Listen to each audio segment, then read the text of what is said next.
Now we voice, now we power. True media go shine like tower. We no go fear, we go talk. Even if they know I make we talk. True media radio on FM 103.9. Now God we dey Friday, not true we dey preach. Freedom of speech, now that we dey teach. For salon, we go stand tall. Radio, true media. One voice for all. We honor the land, the struggle, the fight. We shine a light in the darkest night. Because we believe in hard work and faith. The Sierra Leone way. We hold the line, come what may. Them one set we more them, but we go shout. Now the poor man voice we they bring out. Now we alright for know the truth. Now that make we go protect the truth. True big and no they neglect anyone. We are the voice, we are the flame. Truth will rise, they'll know our name. We are the truth and nothing else. Truth they get, we know they play. Now for salon, we declare the way. Tune in every day to Truth me get radio. 3.9. Truth me get radio. 3.9. You radio to media. You radio to media. You radio to media.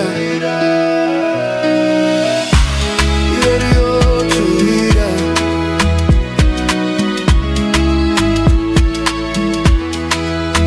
Radio to. Oh, man. Oh, radio to media. Radio to media. We rise every morning with truth in our hands.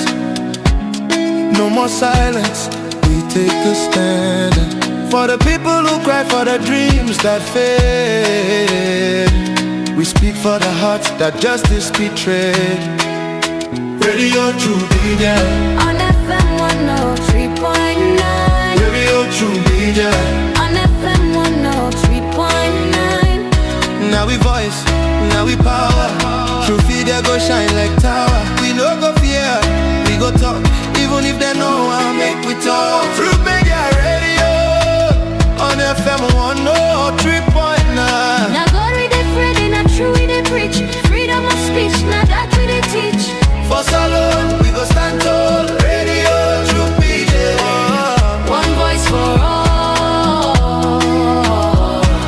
We honor the land, the struggle, the fight. We shine a light in the darkest night. Because we believe in hard work and faith. The Sierra Leone way. We hold the line, come what may. Them one set we more them, but we go shout. Now the poor man voice we they bring out. Now we alright for know the truth. Now that make we go protect the truth. True big and no they neglect anyone. We are the voice, we are the flame. Truth will rise, they'll know our name. We are the truth and nothing else. Truth they get, we know they play. Now for salon, we declare the way. Tune in every day to Truth me get radio. 3.9. Truth me get radio. 3.9. You radio to media. You radio to media. You radio to media. You radio to media.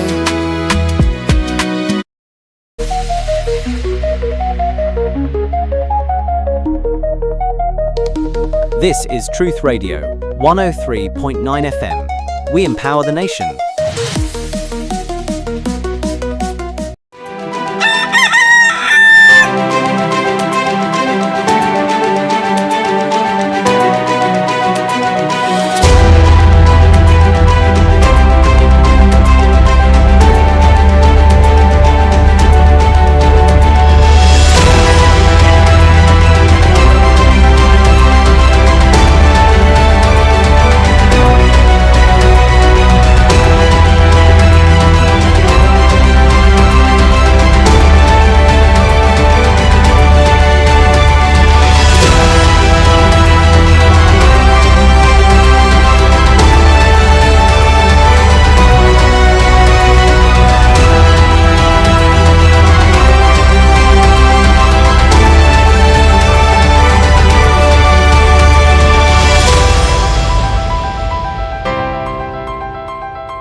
Mina Yusuf Jallo, the Cowfoot Prince, and you they listen to Truth Radio on 103.9 FM live from Freetown.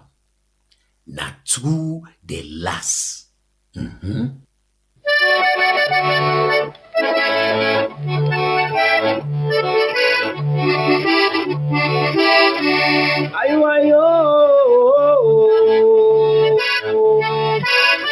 Nyabone se wo matonya ye pe gbogbo era we.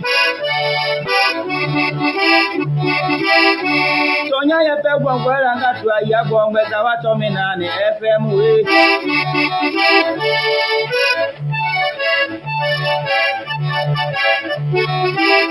Tonya ye pe gbogbo wo era me ngatu aya gbo ngbe wa to mi na ni FM. Tamia ngatu atonya ye pe gbogbo era we. Anya boda tonya ye mi aloma. Tonya ye le mi amome.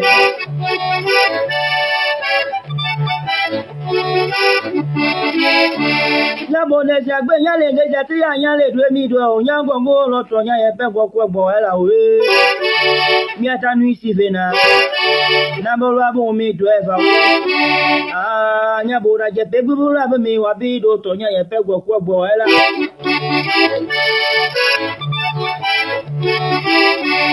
Amiaga tole apapa go titalo ba pepe nebe da penegbe nugo ma o aye gbogbe chawa to mi na ni FM ne ma ya mi abede bede mo kini mo ya de kini mo ni da ke me e bi lo to me gbo kamiaga pinga e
Leone is a beautiful country, beautiful place and beautiful people. Many thanks to Lala City Bay for reminding us every other weekday morning that this country is a beautiful country and this country now we all live. Good morning and welcome to another edition of the Truth Morning Devotion, but the first edition in the month of April 2026. This na Salon month, and we for sure love to Salon at this time. Yeah, we celebrating the 65th independence anniversary. 65 years of saying, yeah, we're done. We want to lead ourselves. We want to rule ourselves.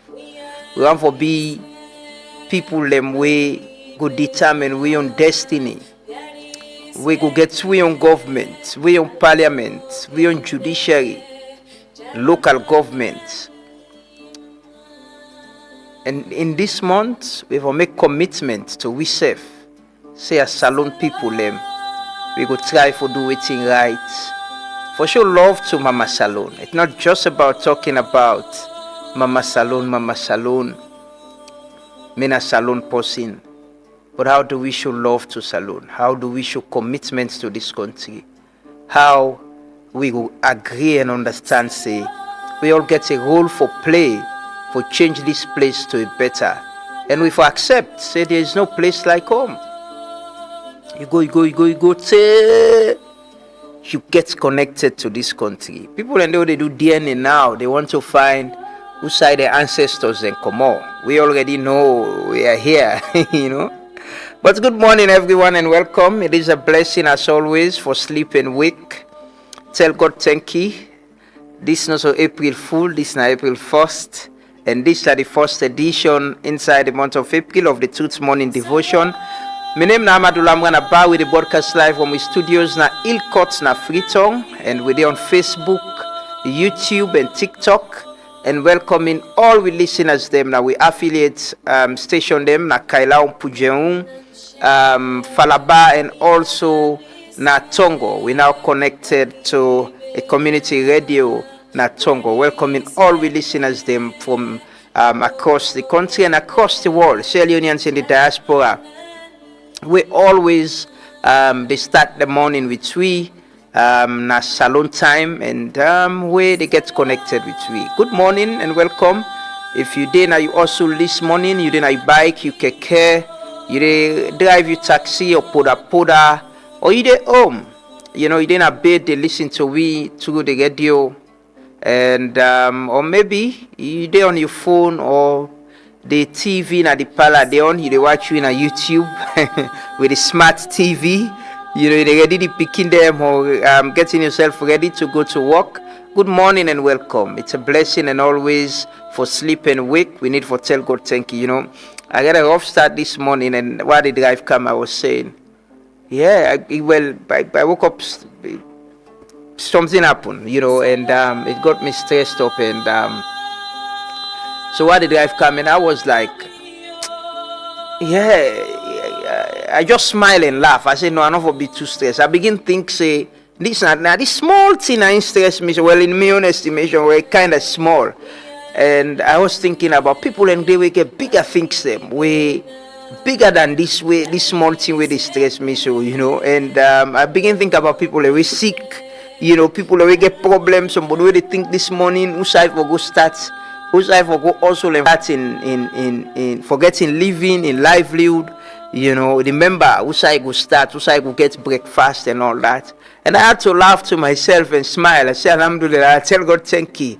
I say I have my own problem, but I know and I believe there are people with bigger problems than mine. So I say we need for tell God thank you. We need for tell God thank you and pray that whatever they go through, whatever challenge, whatever problem, let Allah make them easy for them. Sometimes we don't appreciate what we get in our life until we understand what other people and they go through. Let Allah make them easy for we all, and guide and protect we. And we will be grateful. Just tell God thank you. Just tell God thank you for life and waiting to happen in your life. But I want to say very good morning to His Excellency the President, the First Lady, the First Family, then security officers, them, the Vice President, the Chief Minister, the Minister, them. We elected officials, them, both APC and SLPP, We hope, this whole problem of boycotts will be resolved as soon as possible. And I still look forward to. I don't know. I understand behind the scenes there are engagements ongoing, but I still not will understand why and how we religious leaders, the Inter-Religious Council, the Council of Tribal Heads, and the Council of Paramount Chiefs. I don't know. I think times like this, they look up to people them way actually go come out and see how they go resolve political differences. We shouldn't wait. And for me, at this age and time, we shouldn't be waiting until somebody come on ECOWAS, somebody come on AU, somebody come on Commonwealth, somebody come on a UN for can hold dialogue for we politicians then. Because if we all get the interest of this country and when think say una aim and objective and for make this country go better, make this country better, even in una disagreements, but we forget we are local moral guarantors. We not for always wait until until international partners and come then call on a meeting. Go sit down. We religious leaders. We traditional leaders. Especially inside this month of we independence celebration, this April month. Let we find local solution to we problem them. Let we get involved and bring we politicians and come together and resolve we problems them. It's clear. Everybody get right for belong whose side and belong. Politicians, traditional leaders or religious leaders. We all know it's in the happen at the country, but in the interest of the nation, una can be the people with the moral high ground. We're able to bring with politicians and come together and get a dialogue. So we pray. We start the morning with prayer. We pray for ourselves. We pray for the country. We pray for we leader, the president. Let God gain wisdom and understanding and continue for guide them. We politicians and we serve as a people. Let God make we better people. This time independence time, we all can show so much love to Salone. We go buy we green, white, and blue t-shirts. We go get three flags around. Need forget one flag now, starting tomorrow. Yes, for put one flag now. And so we need forget flag now, man. We need forget the green, white, and blue now. Lord show love to Salone in doing, not only in talking, in doing as well. Yeah, we happily go display with flags, celebrate, but let me put them their words and they act and profession the way they profess love to this country. Let's put them into action, not to wait in a treat, not do anything wrong, try for do anything right. But let's pray. Let's start the morning with prayer. We pray for Salone. We pray that this month start with we well, end with we well. We continue for celebrate. And try for do the things them way for make this country a better place. Join us in prayers this morning and say amen, amen wherever you are, because as Memanden Alomli can say, We not sabi that in prayer the answer. It can be you, it can be me, it can be someone else. Let us pray. Assalamu alaikum wa rahmatullahi ta'ala wa barakatuh. Mina Muhammad Sila, a student of Rabi College. Alhamdulillah, na honor for let me self add my voice now here today. As we pray, that may Allah subhanahu wa ta'ala in this new year, may Allah protect we, bless we lives them, we families them, we households, and bless we country as a whole. Amen. May Allah subhanahu wa ta'ala grant we strength for face we challenges them. May Allah subhanahu wa ta'ala grant peace and tranquility upon we lives them. May Allah subhanahu wa ta'ala grant we patience in the adversities and gratitude in abundance. Amin ya Rabbal Alameen. Allahumma la sahla illa ma ja'altahu sahlan wa anta taj'alu haznan idha shi'ta sahlan birahmatika ya arhamar rahimin. Allahumma munzil al-kitab wa mujri al-sahab wa hazim al-ahzab اهزمهم وانصرنا عليهم. اللهم أنجِ المستضعفين من المؤمنين. اللهم إنهم وفاة فاحملهم. اللهم إنهم عراة فاكسهم. اللهم إنهم جياع فأشبعهم برحمتك يا أرحم الراحمين. اللهم ربنا لا تؤاخذنا إن نسينا أو أخطأنا. ربنا ولا تحمل علينا إصرا كما حملته على الذين من قبلنا. ربنا ولا تحملنا ما لا طاقة لنا به. واعف عنا واغفر لنا وارحمنا أنت مولانا فانصرنا على القوم الكافرين يا رب العالمين. سبحان ربك رب العزة عما يصفون والسلام على المرسلين والحمد لله رب العالمين.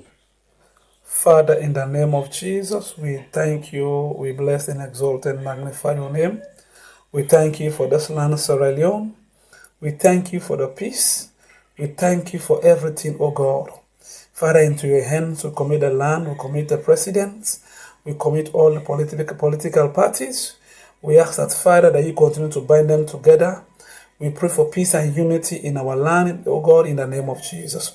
We ask that, Father, that you push away calamity and disaster far away from this land by the power of the Holy Ghost. Into your hands, Lord, we commit the land. We commit the sea, oh God. We pray that no calamity, no disaster, no go for this land in the name of Jesus. We ask that, oh God, that this year, that this nation will experience peace, prosperity in the mighty name of Jesus. We will experience oneness as a nation by the power of the Holy Ghost. We thank you, Abba Father. We bless and exalt your name, O God. Take all the glory, take all the honor. In Jesus' mighty name we pray. Amen.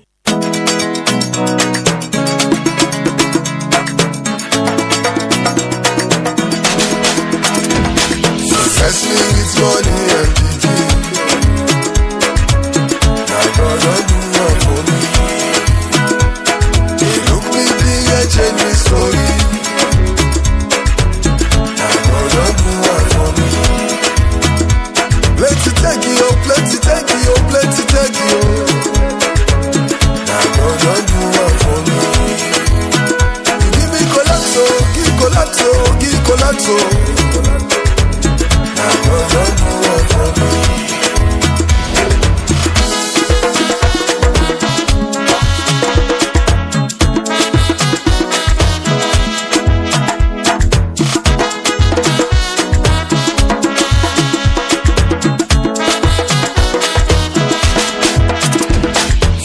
Tribulation will come. No worry, this thing I'm good, that's I am your God.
you. Now God don't do one for me. You give me colapso, give colapso, give colapso. Did not God don't do one for we need to tell God thank you for we life, for the lives of we people. Them people always sick, we get problem. We pray that Allah make them easy for them. We they are alive, let Allah continue for give you the strength and energy for continue for do what you they do in the right way. Let guide and protect we, you know. We are all humans, we are not perfect people, you know, they make mistakes to ourselves, they make mistakes about decisions they more they take, about things they more they do. We pray that God go guide and protect you, and God go make this place a better place. You know, this April we get some things that more for roll out. Yes, we get today we start with some historic you know, information with the kind courtesy of the Monuments and Relics Commission. We get clearance for use the videos where the chairman they do, Joseph Kaifala.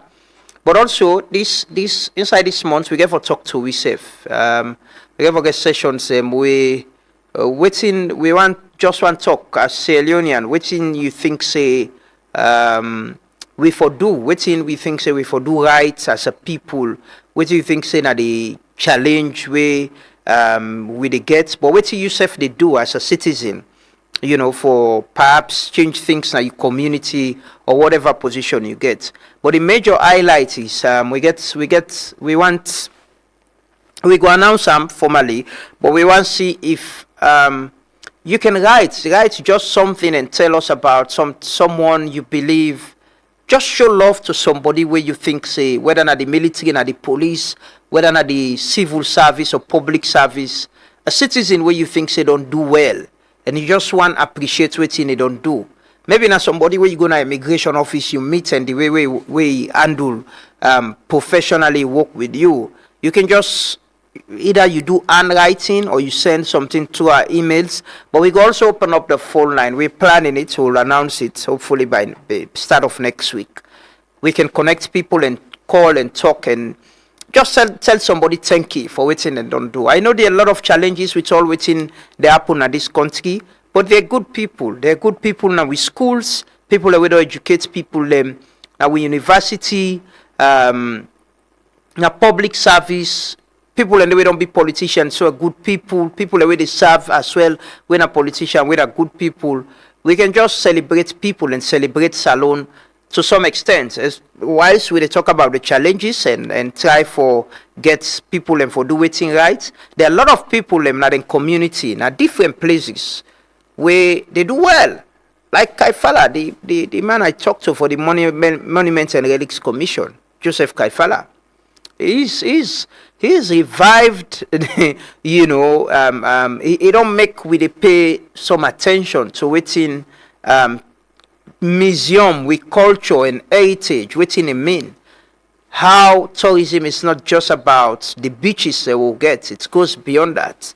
You know, he's doing if they say Leoneans people will ask me to point at where all public position, you know, I'll point at him. I'll say he's one person who's been leading and changing things even before he get political appointment. So we go identify them people then they, whether not through calls, through letters, but let's just show love to ourselves, you know, let's just recognize people them where they do well and celebrate them.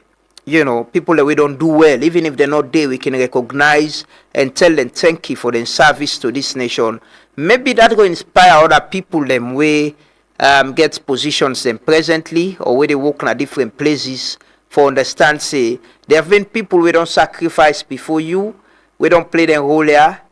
Yourself can do better, you know. So I just announce that, and possibly we will start that by next week, inshallah, until the end of the month of April. We will do them every other weekday, hopefully, if time permits we. But let's take the anthem and pledge this morning. After the anthem and pledge, they bring to the first series of We Know Your History. We will play two videos them. Actually, we will teach we some history about this country. We take the pledge and anthem as our commitment to this country, for always say we put the interest of this country above all else. You know, now one green salon we get, and we for sure love to salon. Continue for stay with me. My love and loyalty to my country, Sierra Leone. I vow to serve her faithfully at all the times. I promise to defend her honor and good name. Always work for our unity, this freedom and prosperity, and put our interests above all else. So help me God, so help me God. I will exalt thee when of thy free. Great is thy love we have for thee. Stand united, ever we stand, singing thy praise, O lazy land. We raise up our hearts and our voices on high. The hills and the valleys echo our cries. Blessing and peace be ever alone. Land that we love, our Sierra Leone.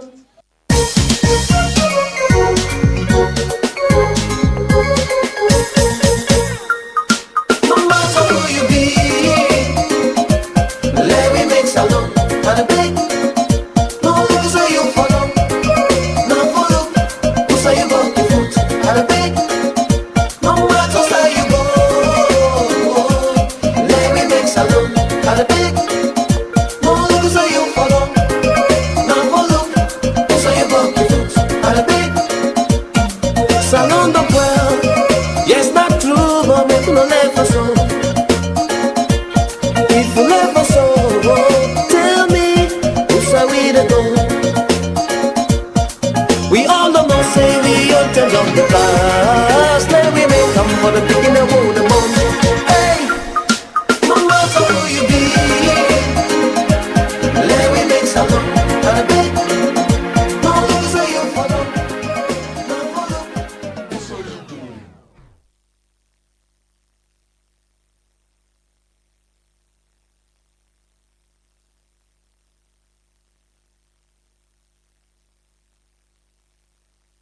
When I was a child, my grandmother, Mama Geneba, led me through jungle paths to a small village in Kailahun called Sami, where she showed me coffee and cocoa plantations she promised would someday be mine.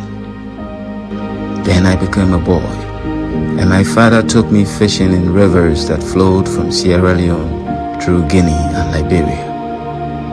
I am a man now, and wherever I go in Sierra Leone, I am pulled by meandering rivers, islands of coconut trees, and vast sandy beaches.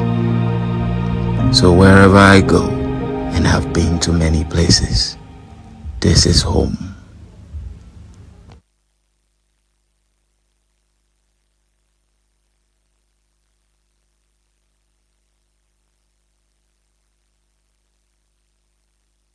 We refer to them as Nova Scotians, but that is a misnomer because they were actually black American veterans who fought for King George of England, not the Washington kind.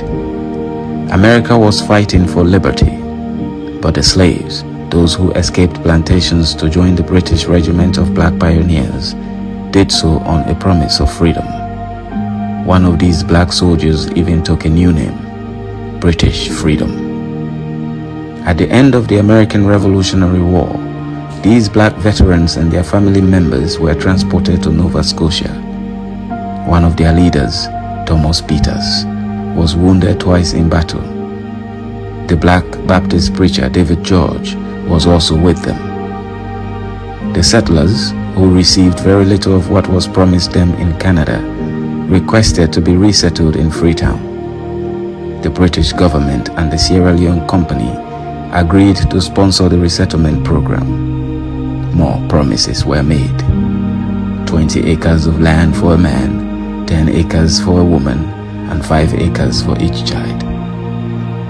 Lieutenant John Clarkson, a young naval officer selected to lead this program, would not accept just anybody. He set his criteria based on what he described as common justice. That is, sobriety, honesty, and industry. Those who were lame and could not work for their living, elderly single women, or anyone who was most likely to starve in a new settlement would not be allowed. There was one exception though, a 104-year-old lady who pleaded with John Clarkson to permit her to come and lay her old bones in her native country. On January 15, 1792, a flotilla of 15 ships carrying 1,190 blacks left Halifax. By the time they arrived in Freetown on March 6, 65 had died. Those who survived, including our 104-year-old lady, were battered but grateful to God for bringing them to Freetown, which was now the province of freedom.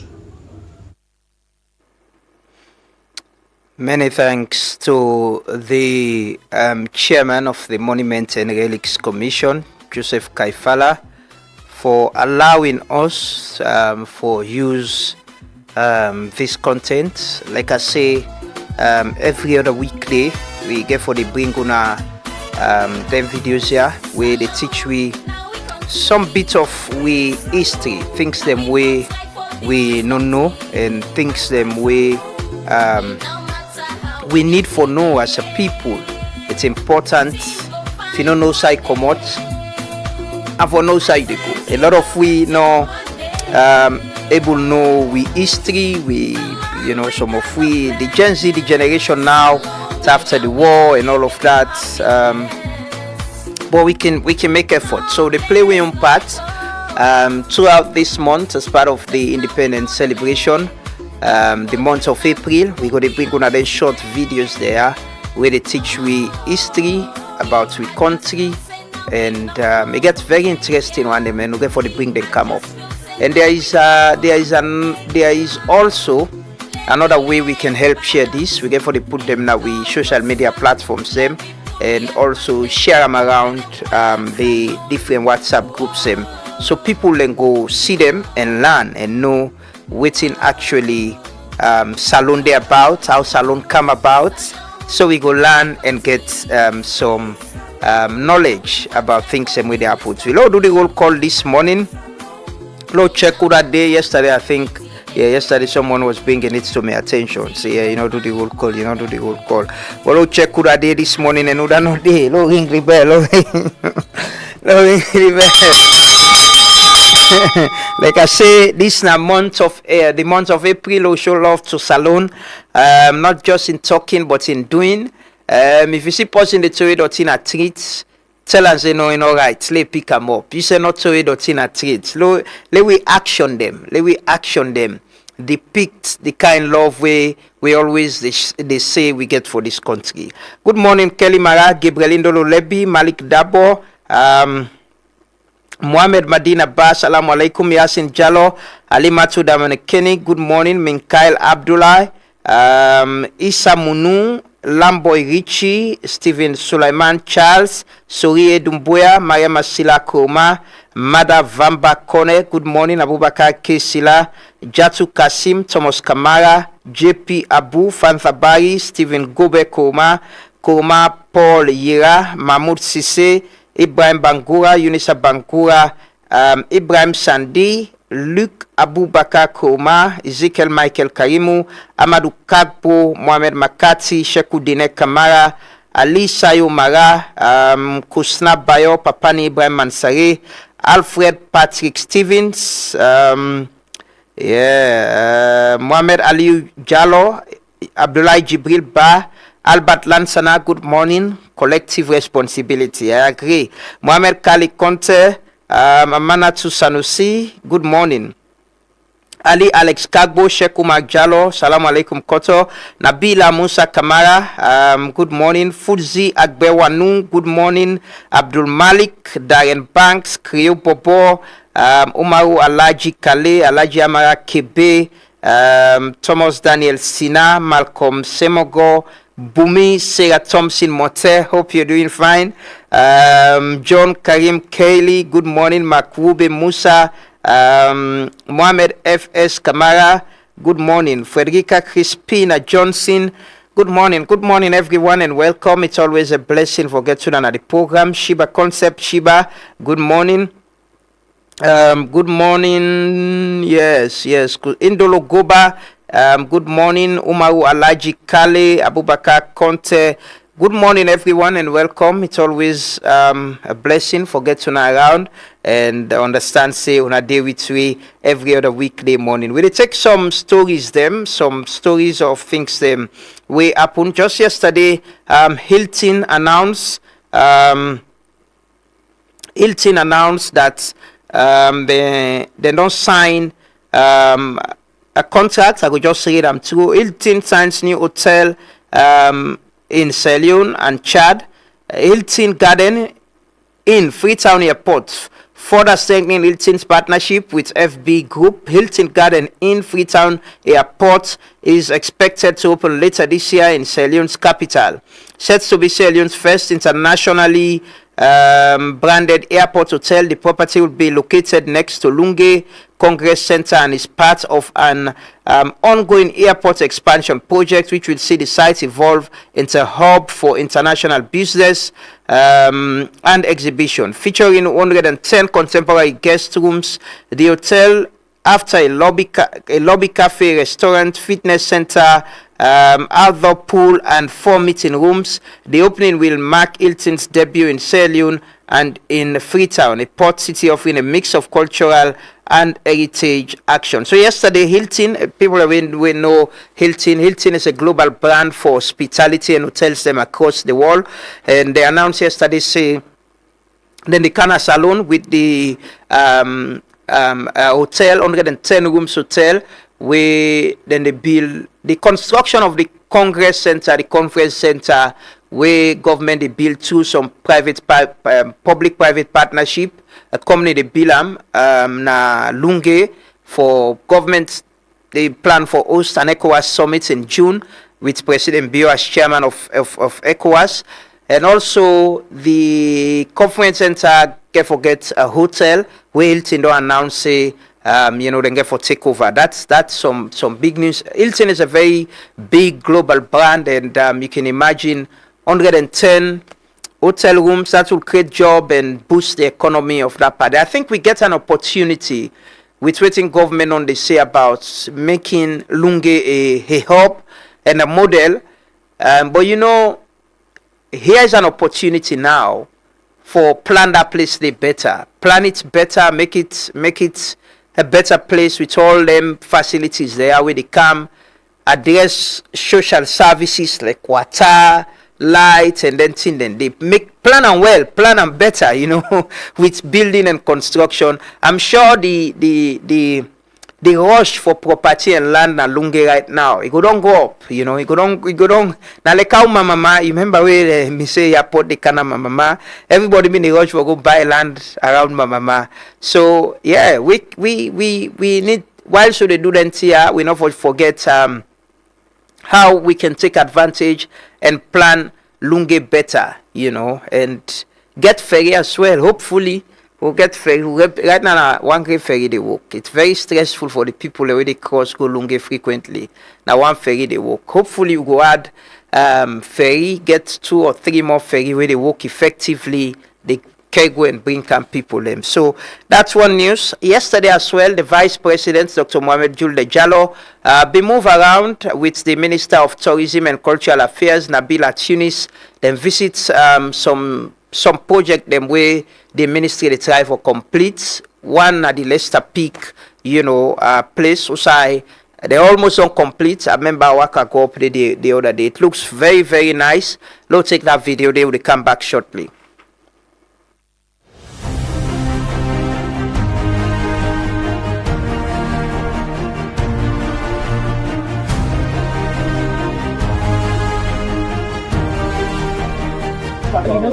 According to the strategic plan, we get specific targets, and one of the targets is we improve on the infrastructure for enhance the tourist experience within the council. And the ultimate objective now for increase tourist arrivals to Sierra Leone. So this project was supported by the Sierra Leone Economic Diversification Project under the World Bank, starts in April 2024, and we don't already get to the completion where it will done next May. And this particular facility, where we call the Takugama Experience Innovation Center, get an amphitheater, as you can see.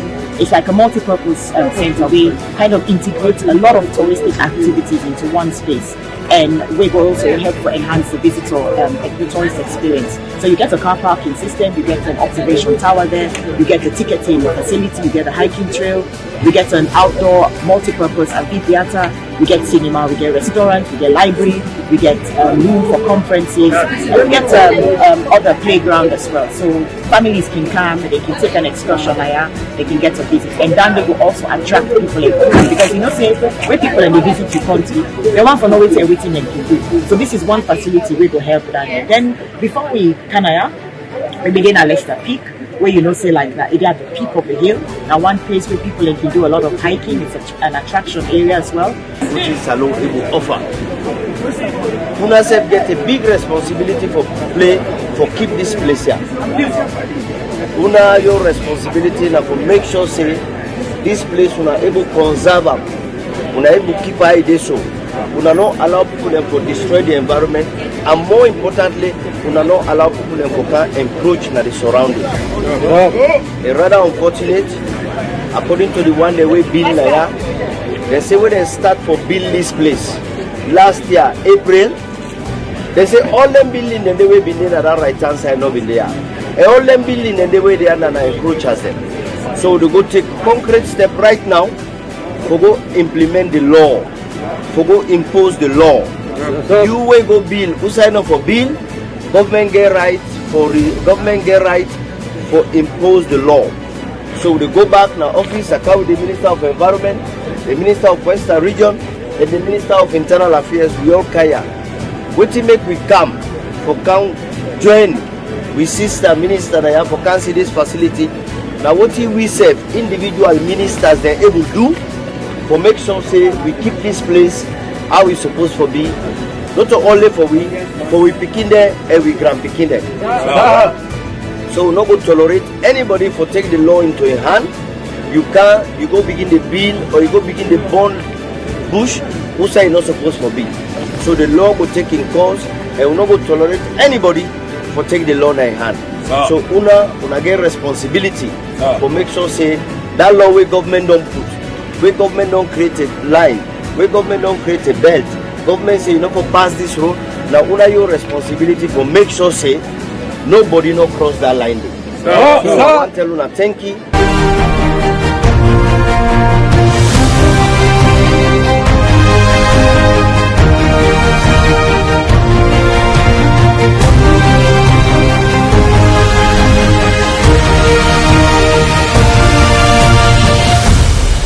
So that now the Honorable Vice President Dr. Mohamed Julde Jallo been there with the Minister of Environment and Climate Change, Jiwa Abdullahi.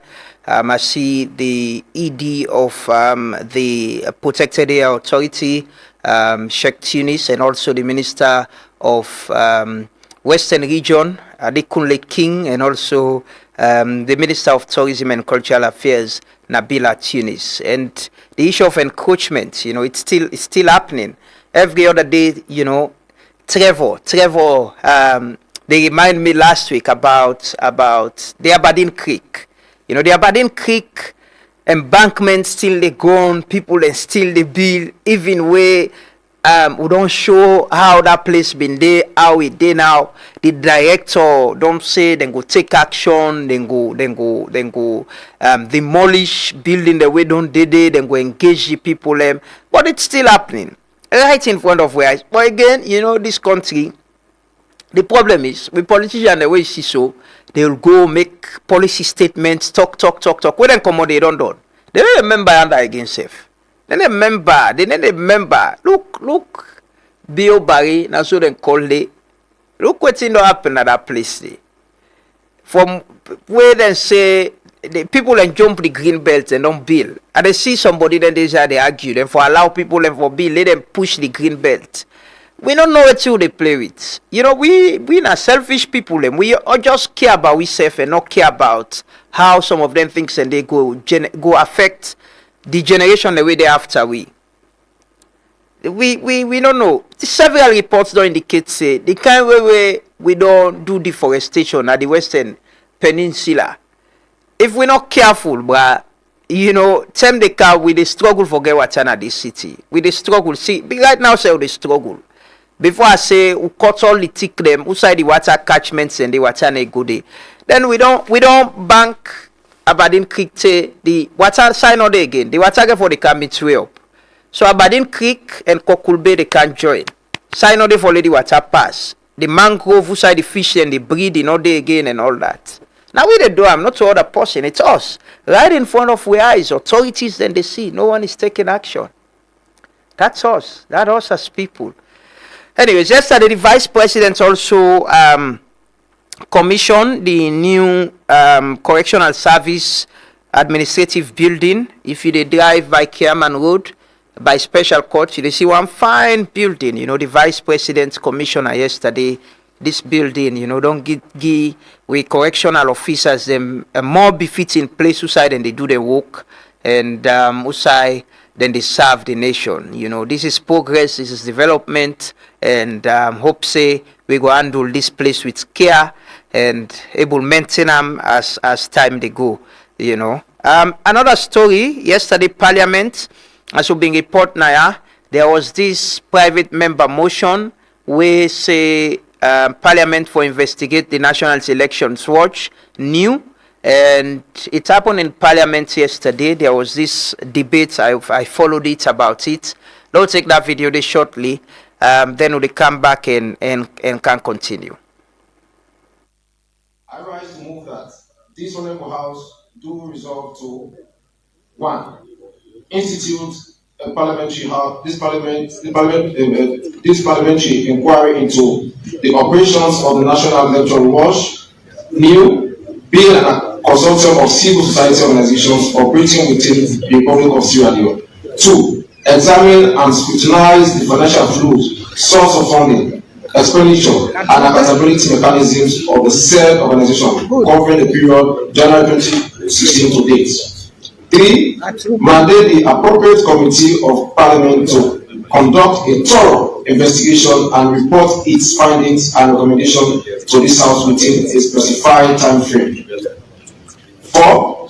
Ensure that such investigation is carried out in the public interest with due regards to transparency, accountability, and the integrity of democratic governance. Mr. Speaker, honorable members, I want to give a brief explanation for this motion.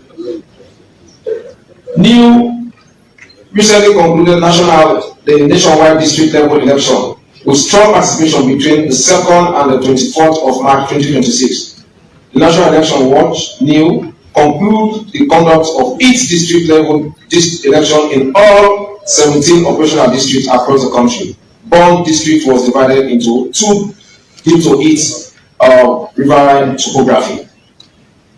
The exercise, which was facilitated by 2 teams comprising secretariat staff and regional coordinators, resulted in the election material. To build trust and ensure, making that position very clear that they are not part of this process, as to transparency, accountability, and in the integrity of democracy and governance. I so move, Mr. Speaker.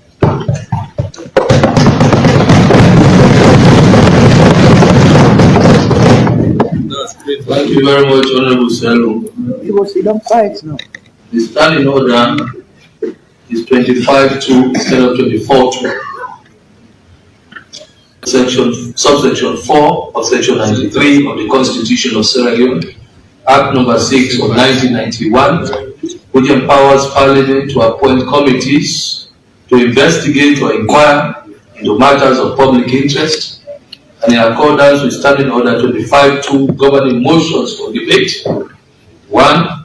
Institute a parliamentary inquiry into the operations of the National Elections Watch, NEW, being a consortium of civil society organizations operating within the Republic of Sierra Leone. 2. Examine and scrutinize the financial flows. Speaker, honorable members, I want to draw the attention of this House to just concluded 2023 general elections, which important and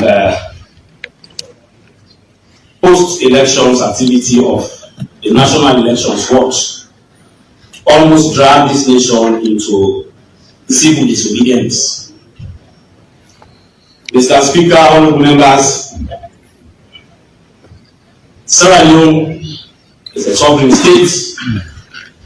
Sierra Leone is governed by laws,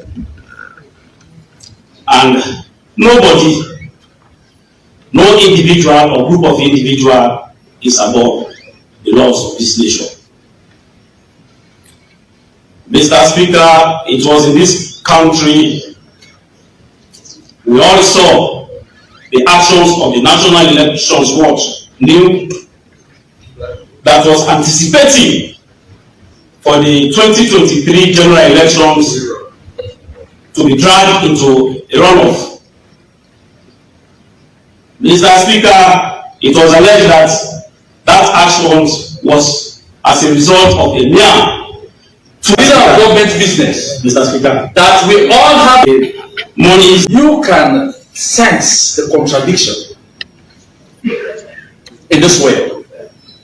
He is talking about accountability and probity, while the second guy is talking about election. Mr. Speaker, I know from the leader of government business, Mr. Speaker, that we all have the right. Hold on. Yes. Mr. Speaker, for the records, we all agree that this is not elections issue, and therefore we are all what we are discussing here is accountability and transparency. I caution you. And as per the motion, there is nothing about elections here. Yes. Mr. Speaker, please be guided. Mr. Speaker, it has already been done this morning. We all have you here talking about elections. But anyway, Mr. Speaker, I was building. All right, you are building the foundation for a 6-story building. Let me tell you, there is no way you are going to get away with this, please. It might be wrong. For the interest of the country, Mr. Leader, I have you. Honorable, please. Mr. Speaker, please. Let me land. Go ahead. Yes, proceed. The leader has already said that we all have our own rights to move a private member motion in this way. But to be specific on this new issue, already the mover of the motion has come out with a letter written to him or to this parliament from a consortium of civil society organizations. A minimum. I will tell you, Mr. Speaker, I have no doubt over your office in terms of making decisions. Yes. I have no doubt. Yes, sir. And this particular new issue is of public interest. Yes. Thank you. And I hold my argument here this morning. I hold it. Because I want to advance the public interest. So I trusted your office to make a judgment on this issue. Yes, sir. Please. Thank you. Thank you very much. Honorable, please move your motion again. out of magnanimity, all of this is happening. You should have moved the counter motion. Anyway. It's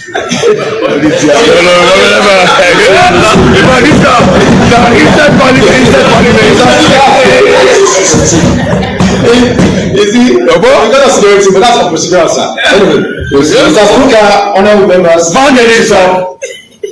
that pursuant to subsection 4 of section 93 of the Constitution of Sierra Leone, Act number 6 of 1991, which empowers Parliament to appoint committee to investigate or inquire into matters of public interest, and in accordance with the Standing Orders 25-2 governing motion for debate.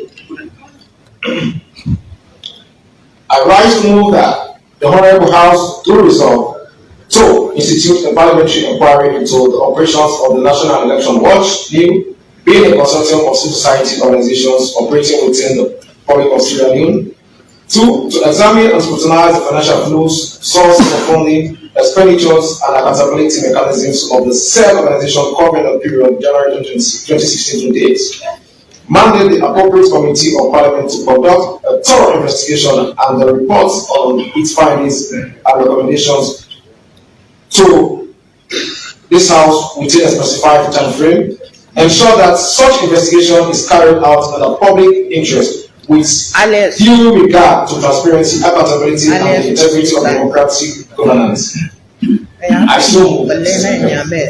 Honorable members, the question is that pursuant to subsection 4 of section 93 of the Constitution of Sierra Leone, Act number 6 of 1991, which empowers Parliament to appoint committees to investigate or inquire into matters of public interest, and in accordance with Standing Orders 25-2 governing motions for debate. 1. Institute a parliamentary inquiry into the operations of the National Election Watch, NIM, being a consortium of civil society organizations operating within the Republic of Sierra Leone. Examine and scrutinize the financial flows, sources of funding, expenditures, and accountability mechanisms of the said organization covering the period January 2016 to date. Mandate the appropriate committee of Parliament to conduct a thorough investigation and report its findings and recommendations to this House within a specified time frame.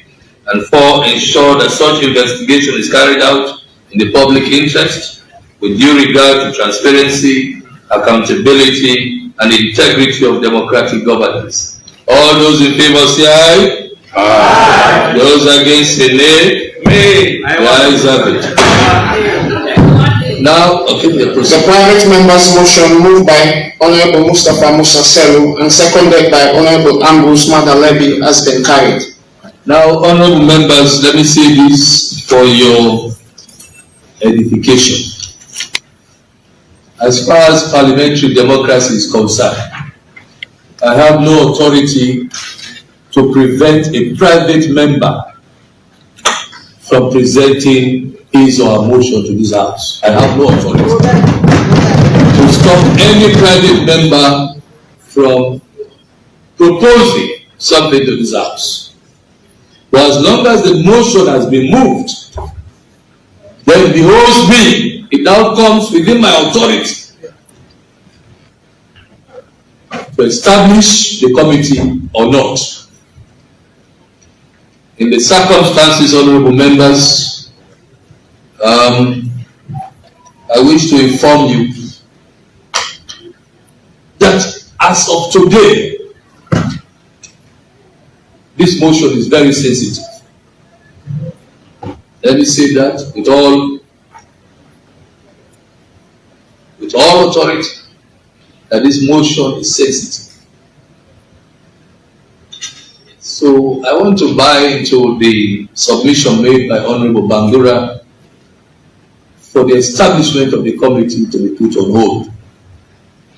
I am not going to establish any committee for now until further notice. I will not establish any committee for now until further notice due to the sensitivity of the matter before us this morning. So I urge members of Parliament to Please hold your breath and allow good judgment. So I'll put a hold to the establishment of any committee for now, until further notice. Thank you very much, Honorable Selu, for your motion. Thank you, honorable members, for taking part for brilliant debate. And thank you for everything. We proceed. Yes, that na waiting happen Parliament yesterday as we bring you the different parts. Honorable Selu na him being present the private member motion. Like the speaker say, it's allowed in Parliament. We don't get a lot of time we members of Parliament go carry a motion for certain things. And even get a seconder when another SLPP member of Parliament. Honorable Mohamed Bangura, we a member of the APC, but he is not part of the boycott. He's in Parliament. Being say the motion and the possible give the motion, waiting is say, and the second are contradictory. The second they talk about election, and the other one they talk about investigating new. So I've been called on the speaker for not for set up the committee and let them handle this thing privately. You know, Parliament gets all the powers. I think we all understand that, and we don't say that now several times, that Parliament get the powers for investigate institutions, them individuals, institutions where they receive money on behalf of the people of this country. Whatever work you they do, Parliament now the people's representative. Now we all and they represent. And Parliament get power for summon people, say can get accounts of what they do. You know? And I think to some extent the speaker don't show some leadership, and I remember the other day I was talking about how he called the APC members to a dialogue, to a conversation. You know, them position, and then I make, you know, it finally be apolitical. Let it be somebody way not deep on politics at all. Because most times, you know, go get the tendency for side with your own political party, irrespective of who that in a power. You could take decision them in the interest of the country.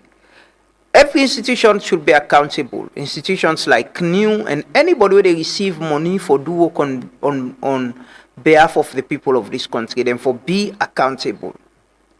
So there is nothing wrong, in my own opinion, for the MP for move a private member motion and ask that they someone new.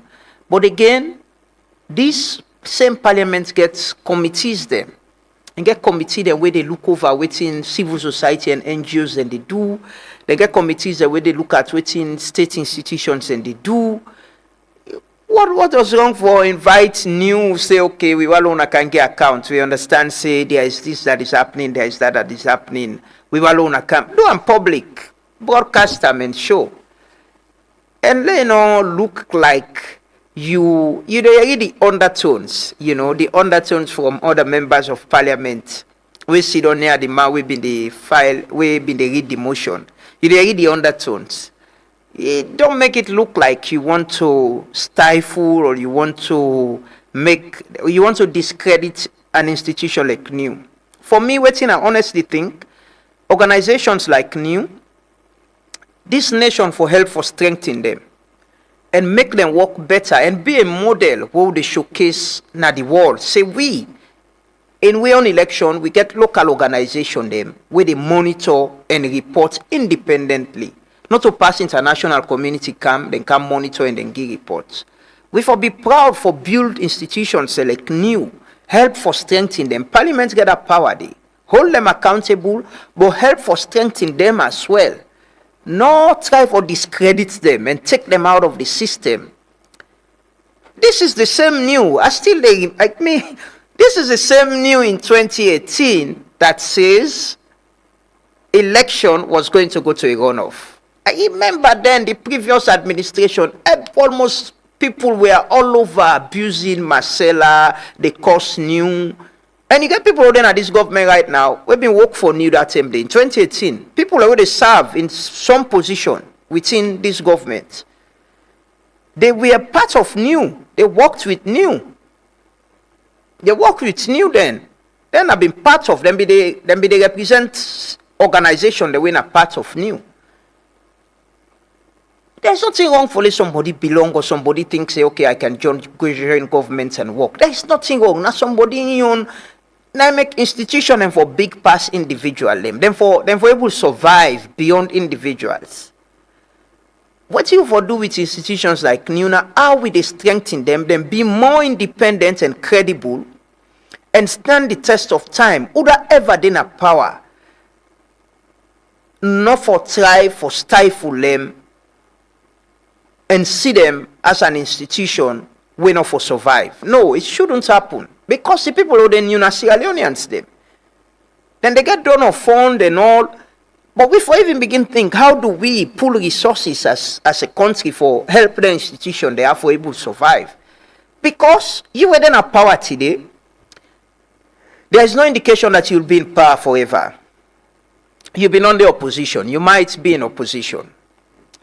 But you're going to need credible institutions them as well for monitor election and give credible reports, independent reports of how the election happened. But if you destroy the institution and you can't go opposition, then all day, then you go just continue for complain. We for build institutions them and not think about destroying them. Let we strengthen them. Institution and for be accountable. Organization and for be accountable. That nothing that we should compromise. And for be accountable, if you're receiving money on behalf of the people of this country, you for able to get account. Me no say with man the way they give you money, will lie. With man EU, US government, UK government, if they give you money, if you not give account properly of how you do, because then they audit you, then they can't team they audit you. If you not give properly of how account properly of how you spend that money, then they give you money back home, then they blacklist you. So we can do better. We can strengthen institutions like new instead of we try for make them look like they shouldn't be. The space is big. You can get other organization them as well. We want monitor election, then can monitor, and not only they monitor election. There are a lot of local organization them where they monitor election. Plenty then they. People are free to establish organization and monitor election if ECSL give them, and ECSL get responsibility for give them accreditation for monitor election. The more the merrier, and it helps with more transparency and accountability. Anyways, we will keep an eye on that story there and we'll continue for reporter. But they can join with guest this morning, Dr. Gilpin, when I founder of the JID Foundation. We can talk about the National Unity Boat Race, where they happen as part of the independence celebration. As something we me like so much. I remember I watched the one where the president be participate in a month. And I was saying we need to escalate this to a national level for bring people and come together. And I'm happy that it's happening this time in a Freetown. And hopefully we will expand them and bring more people. And it be a national event where we'll look forward to every other independence celebration or inside April. We'll take with final story, and after that to the joint guest. Zainab Sharif appeared in court yesterday again. She appeared in court and was denied bail also. Then I adjourned the matter. But my colleague Andrew been then at court and put these reports together. Let's take the reports quickly. The ongoing incitement and threatening language court case against Iyebu Zainab Sharif, when a female politician and entertainer, this case get for do with statements them, where the defendants will make during one general meeting where the All People's Congress Party been get early this year na Atuga Mini Stadium. The lead prosecution counsel, Yusuf Isaac say, be don't close the prosecution and case, and the lead defense counsel, RSV Wright, be don't submit a no-case submission on behalf of the defendant. But during today's court hearing, Magistrate Mustafa Ibrahim Ajar been dismissed the no-case submission where the defense counsel be make, as in say, after we don't listen to the prosecution and defense counsels, and find out say the defendant get case for answer to, and they may ask the court registrar for present two options to the defendant when go choose from. The defendant been choose for explain the own side of the charges them against them. The defendant where they face two count on alleged incitement and threatening language, tell the court say e no bin get intention for cause violence, but im bin want for only defend the constitution of Sierra Leone. Im say the statement wey im make na for warn people against elections rigging, and im say not to be for call for make dem harm anybody. The defendant explain say e no call any specific person in name except for the Sanko wey im say be used as example, and im say e no dey support violence or unlawful act. The defendant bin end say in a proud Salonu man wey believe in the law and order.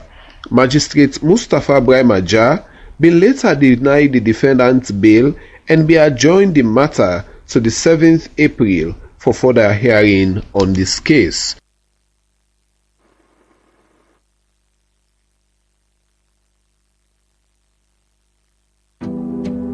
Are you tired of waiting in long lines at the bank? Say hello to OmniLite, your ultimate banking solution from EcoBank. With OmniLite, managing your finances has never been easier. Here's why. OmniLite allows you to enjoy easy access to your account information across multiple countries. Monitor your accounts in real time from the comfort of your home or office. Rest assured, with OmniLite, all your online transactions are guaranteed secure. Do you need to transfer funds? No problem. Whether it's domestic or international, OmniLite has got you covered. Make multiple payments effortlessly with our convenient multiple transfer service.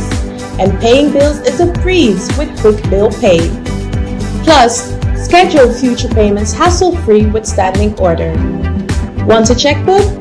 Just request it on OmniLite and it'll be delivered to your doorstep within 10 working days. Experience the convenience and efficiency of OmniLite today.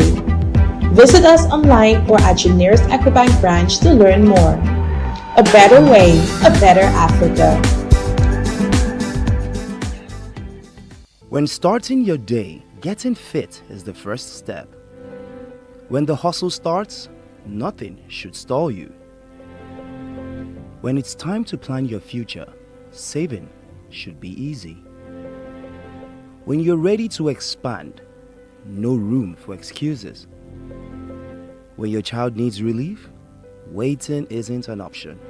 And if it's you asking, no isn't an answer.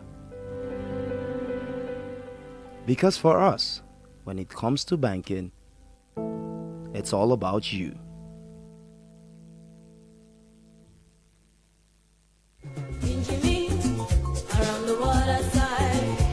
GID Foundation, in partnership with Ministry of Tourism and Cultural Affairs and the Maritime Agency, they present National Coastal Unity Boat Race 2026 as part of Ministry of Tourism and Culture, the Cultural and Creativity Plan for 2026. GID Foundation, they bring to UNA after a very long time National Coastal Unity Boat Race, where they take place at the prestigious Chapter 1 beachfront from April 4 to April 5. April 4, when are the preliminaries? Now forget that the contestants there make them start the race. Then April 5, we go be the grand final. Now the one that we don't qualify get for but there for the final. The first man, second man, and third man, they go home heavy. Then prize here go get weight like the rank. The boatman them we go there for this race. Now the one that we come out now all the coastal communities there. We don't get 16 contestants there from the coastal communities there. This now way for support government agenda for national unity and also for put we country in the world stage. For safety and security, the National Navy and Water Police go there with we Trangawan. So not forget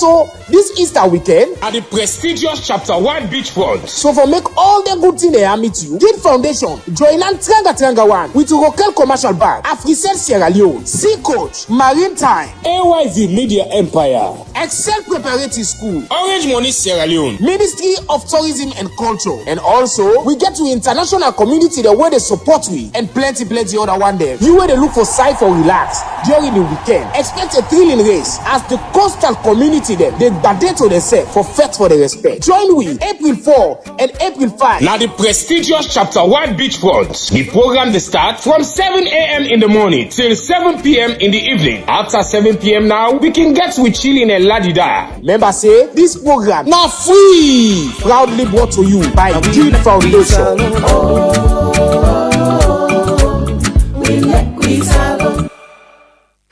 Indeed, we like we Salone.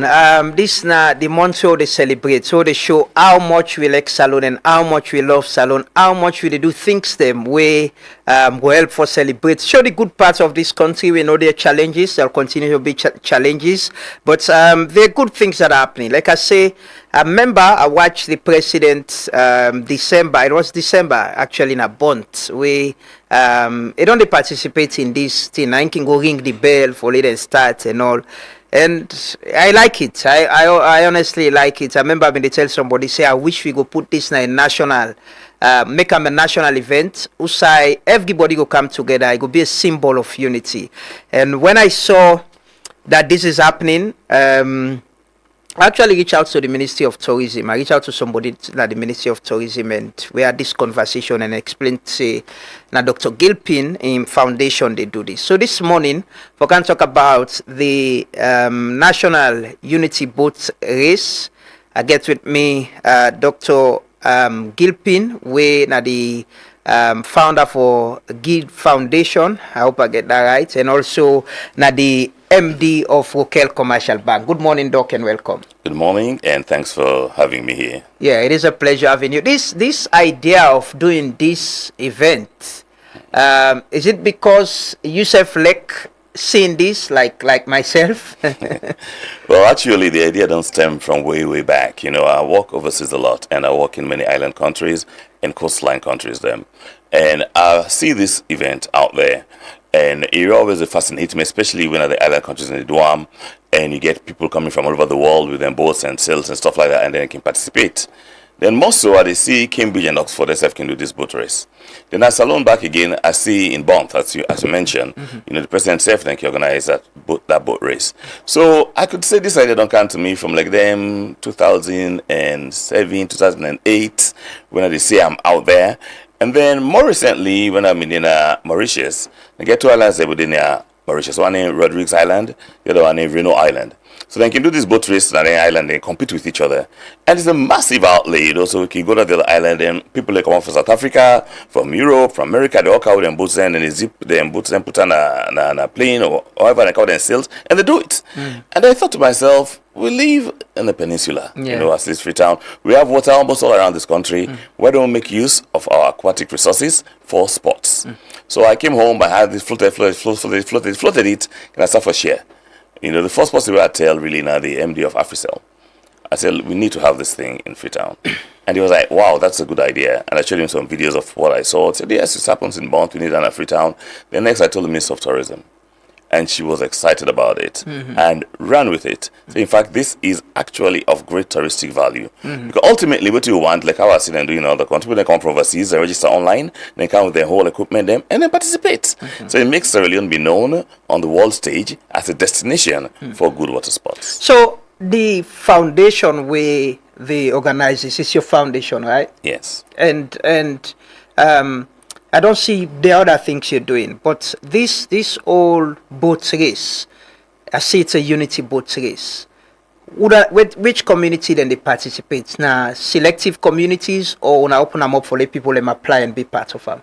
Well, what happened is that it's a unity thing also, because we believe, say, through sports, you can bring people in together, and this kind of social cohesion will help for bringing national unity, economic progress, stability, and also get to understand yourself more.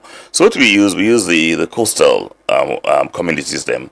So we went around the coastal communities them, telling them about it, and anybody will feel, say, in community can participate. Of course, I will tell the man and tell the one the way before, and they all decided to come on board and register. So it was open to coastal communities only this time to come and register. That's what we take for select the participants. And it's free registration. Yes, free registration. So what's in the communities then they get from this? Because like you say, these are coastal communities. Now people they don't dip fisherman business, but they can come and can participate. What's in the apart from the unity, the symbolism of the unity where they showcase, what's in themselves the benefit? Well, ideally, I mean, I'll take a lot of me picks them from overseas. When I was in Gambia, they get an area within Bakau. Okay, it's not a touristic beach. It's a beach for fishing. And when you go to Bakau Beach, you have like a whole outlay there. You get this outside to go buy the raw fish. You get the side and go steam the fish for you. You get the side and go smoke the fish for you. Side and go clean the fish for you. You just have the whole outlay there. When I was in the States, on Southwest DC, they have a place called Waterfront, and that is a more modern type, of fishmongers, and and he gets the way for clean the fish that's done through some machine. So I'm looking for the WAF communities and forget something of a semblance of what I saw in Bakau.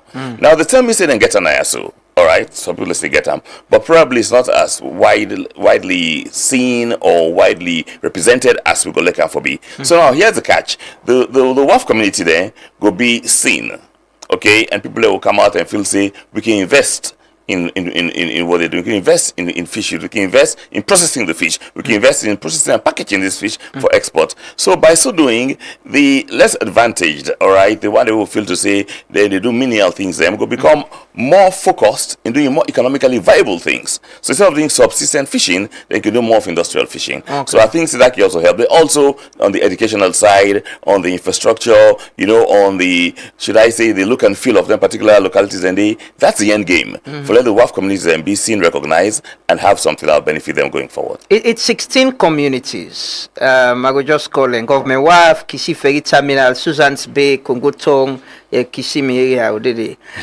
Mowaf, Tumbo, Aberdeen, Kingjimi, Funkia, Levuma, Number 2 River, Laka, Magazine, Kube, Banana Water, Moritown. So these are for just community them inside Freetown. Yes. It's limited to Freetown. Along the peninsula, yes. Yes. Is there a plan for expand this? Oh, yes, indeed. This is the first time, the first take. So we'll get for learn a lot of lessons from this, and also how we can manage a bigger crowd, a larger number of competitors. So I believe, say, the next iteration, because see more people participating, and definitely whatever we learn from these mistakes made or shortcomings here and there will be corrected, and whatever we gain from this will be amplified and made even better. So yes, going forward, there are even more possibilities for more people there for compete. Historically, if you watch their videos or don't watch today, I remember there was this video where they show where people and they do some boat race from Kingjimi to some parts. And you're doing this in the Independence Month in April. How can we connect this to we history and reviving, we history of who that we be and how we can celebrate the fishermen and people are not remember them, but they're very important. Recently, we government say them for relax, lay the fish and come up. Marketuman and begin complain. Fish short in at the market. And how does it showcase the importance of with people and within at the coastal communities? Great. As you know, Ministry of Tourism is taking the lead in this with we. And this is a month of creativity for the Ministry of Tourism, and it's also the month of Sierra Leone at 65. So the Ministry of Tourism is focusing on making this become a touristic attraction, and also bringing out the creativity of Sierra Leoneans, and also bringing out the whole history of Sierra Leone. So from the Ministry of Tourism and Cultural Affairs perspective, this is going to bring out the historical things that you're talking about, and also again for make like people and way not in the house where they watch online. When Sierra Leoneans in diaspora, people and way like water business in the wider world, they're still going to get interest, and they will come and participate. But in every situation, for people in Canada country, you can't forget the enabling environment. That means you can't forget good infrastructure, good roads, access to finance, good security, good medical care, communication, transportation, all for be fine. So we got to work on inside and day for making the way the person come. You feel at home, you feel say everything is done it's straightforward and not get frustrated. So Ministry of Tourism said they push this in a massive way for bring out the historical aspects like what you talk about, and also the value, the culture, the creativity where you go find a salon for any visitor we want. This is our boat business, our water business. Waiting at the safety and security aspects of waiting on the show. Now I'll take you to another iteration. I don't mention it because I take it step by step. We have the Navy and the Marine Police equally actively involved. So the military is working with us for provide safety. The Maritime is working with us to provide safety. The military is working with us to provide water security. The Maritime is working with us for understand the water business better. Then we get rules of engagement, we get rules of the game, and also we get how we go to advise the public, say during this time, no council.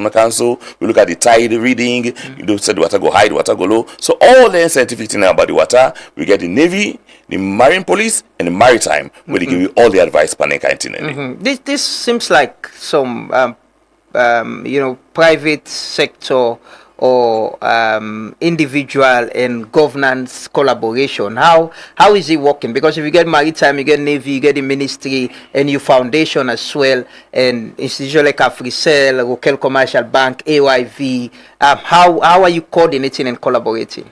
You see, in every community, every society, you have to have a pack leader. Somebody will get the idea and sell them. Now you get able to connect the dots around a particular people them or entities and agencies within the community for push and forward. Because like you say, no man is an island. So like for example, person get this idea, he counter. If people are not happy for run with them, you know they're going to say. So for connecting, there's a lot of work done going in the background, tremendous work. For think about this thing in December, January, a lot of leg work that happen, a lot of full foot soldiers that they not be deployed, and because of the length and breadth of the organization and when they participate by this thing, you can see clearly it's a national event, and it shows the strength of different sectors. So that's the aim for make them a national event. We could be part of we calendar. Definitely, that Ministry of Tourism they do. It's going to be part of Sierra Leone calendar now. Every year we get this kind of thing, maybe twice a year. We get this kind of thing, and not only they bring in like as international attention, they can even bring in income. People will come in as tourists them, and we can see how it happens in the sub region and the Doha, other countries there. So listen, that's the one for doing for let Sierra Leone be known on the wider scale for the right reasons as a destination for proper things them. Rather than they have 15 and more where they go on social media, where they cry themselves down, they try to stop themselves. Because we do the kind of thing they do you company as in Sierra Leone, or you quiet the country down, where you go overseas, they put your passport in immigration in other country. And they see Salon passport. You know what you're doing na social media. If I'm about seeing like a good boat race, if I tell about healthy competition, if I think about progress, and they're glad for you. But when you even know money, you know when a pata company and they look yourself like that. Economics. So we need to make sure so we can establish this country for the right thing. So this I go, Sierra Leonean, they're able to doff their hats to you. And that's the bottom line for this. Talking about income, are there prizes for the communities that already compete? Yeah, there are prizes for the first, second, third, and there's also like a token for every participating community. Okay. Now then they count them both. Yes. And everything. Yes. The infrastructure, safety and security and the prices they provide. I want to see how could we link this to, I know I don't talk to you long ago, some time ago, and I know how much you passionate about, getting people, the informal sector involved in the economy of this country, either through digitization and all of that. How do we connect activities like this to economic development for individuals, for communities as well, as MD of one of the leading indigenous banks? Well, of course, I mean, on the occasion itself, people in Gogude, we get for showcase whatever they can do. For example, people will be selling stuff. Chapter 1 also, I think I must mention them, is one of the destinations for entertainment in the country. They go for bring out the cuisine and go bring out the finesse, and that will help for also bring people into that particular locality going forward. And then in the fish in the fish use area, people, the fishmongers and Gogude, they go showcase them products there. They go showcase how they can process them products there. They go showcase the finesse and the fineness of Sierra Leone's fish. Look, when we were walking around and coastal place there, so it's very hard for get into. Then get some big fish where they can bring come out, then just let them they want to process them. You get some of the small, a lot of aquatic resources and they na salon. Then even forward there, if you think of even bringing up a fashionista flotilla, we're bringing up other people that we can do creative things. Them we have the dance troupe coming on board, we have the acrobatic troupe coming on board. So we're going to push out their potential businesses, them potential talents, them. So you can have scouts who go see them, get people that will go deep in them possibilities in business. I think at the end of the day, it's going to be an overall positive impact on the overall GDP of Sierra Leone, on the look and feel of Sierra Leone, and also on people and belief in we self as Sierra Leoneans. Yes, and with the local commercial bank where you the lead. I remember a long time ago when I spoke to you, where I've been doing AYV, I think when I've been the rollout SIM couple was then long time ago, and you don't talk continuously about inclusion and also digitization. We get the a lot of the other banks and they go online now and all of that. What's in your assessment of USAI? The bank don't come out to USAI they presently as MD. Well, I can always say when I think about the bank, I can consider them for within what we call a paradoxical situation. Like I always call the ramp of the ancient marina. I did that poem in high school and never forget about it. There's one verse we did, we say water everywhere and yet not one drop to drink. That's a paradoxical situation. Now, here was a bank sitting in the heart of the Central Business District, a bank we get the potential for able to forget. It was called Barclays before, and then it changed to Rokel, and that bank was creaking underneath its own, should I say, demise. I mean, and it was to have been sold, to have been closed, and I'm going to look the bank, but yeah. And then within the sector safe, I mean, we don't live in all the developing countries, the banking sector there be a lot more vibrant and a lot more focused. You get access to finance easily through ATMs, POS machines, and inside with the PUT card. Now, you come to a country wherein the potential exists, but the actual deliverable was almost zero. You can't pay with card almost any side. You can't have interoperability easily with other banks. Everything was paper-centric, and most of all, cumbersome and time-consuming. And it's prone to errors also because so manual in them. So I thought we have to change this. And so again, you have to have a pack leader. Somebody will go begin for hala, will go back. You know, like if you walk on a street, you see a group of dogs.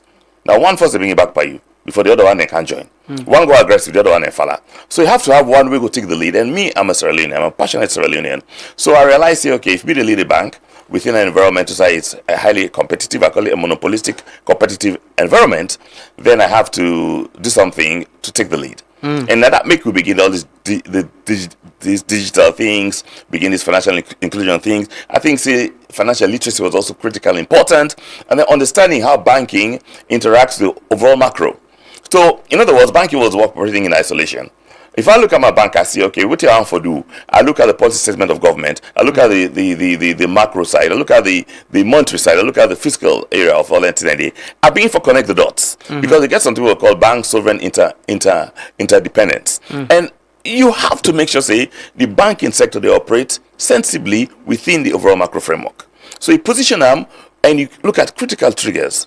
And one of them today also can be simple, something like, what would I say, GDP and money supply. That will help for determine what we call velocity. You also look at the inverse of that. Look at what we call the multiplier effect, and then look at intermediation.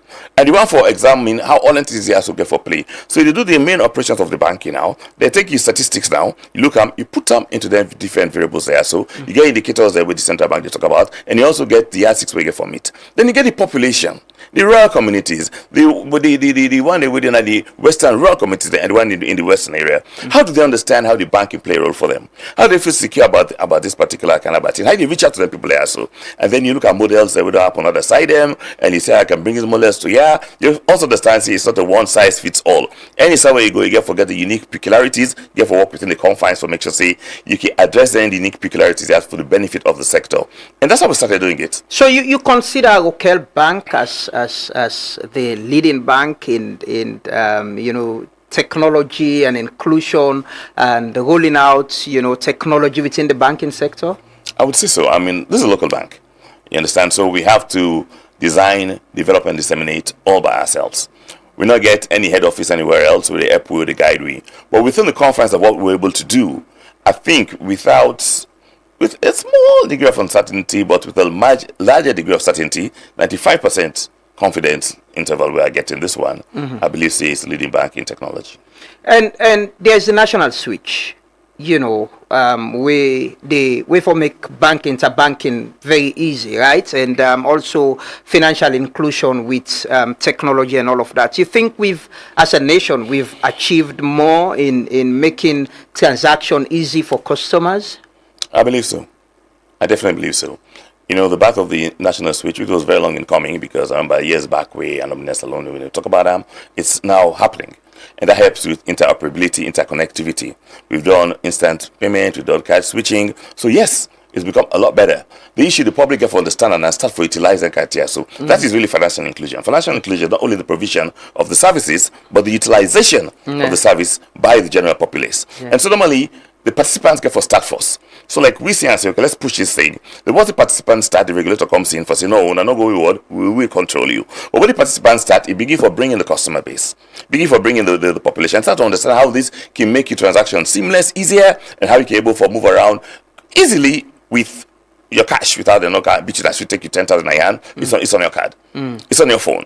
So that way the public understand we can move transactions faster and easier for monitor these transactions. You want to talk about velocity, talk about money supply and GDP growth. But when you look at the M1, the M2, the M3, begin to look at the digital economy also.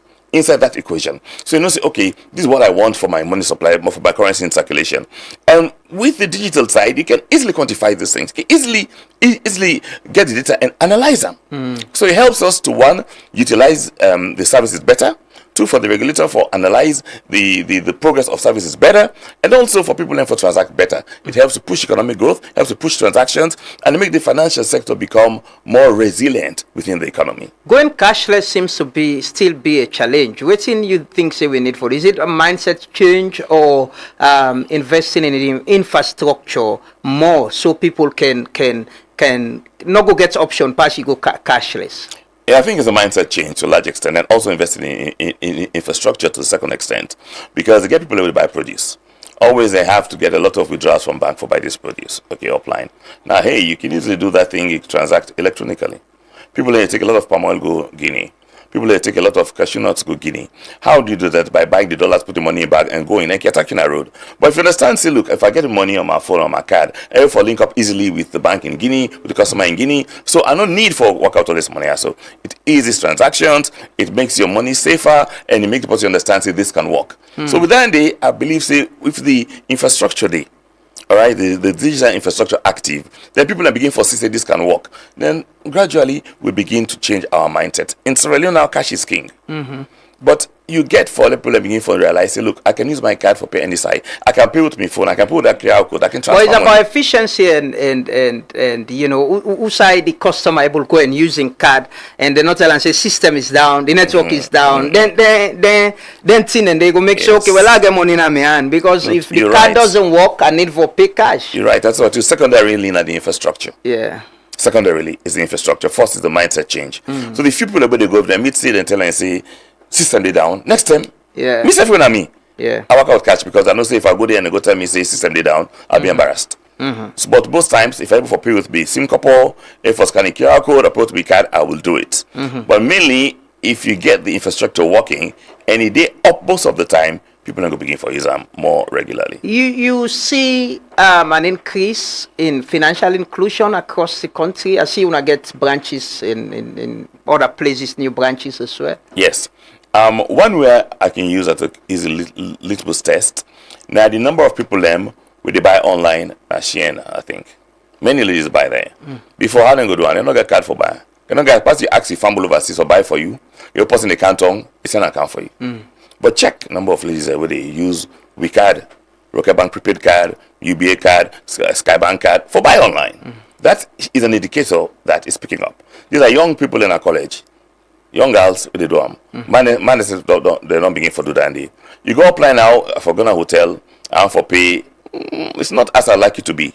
If you go say to get post machine it down, or will they try for make it begin work? So the infrastructure has to be stable, but it's picking up now. People they realize that we can use WeCard for other online. People don't have to pay for their ACCA, they have to pay for their ACIB, for other exams. First time, you have to go to a bank for me transfer money for you. Many they begin for using cards now. When they about time they can't take card and pay. Maybe they might not use the card again for a long time, but they're not using and don't pay for the exams. Whether it's in UK, it's in Accra, it's in Johannesburg, they can do that quite easily. And then also people where they travel. They're not beginning contact with cards then.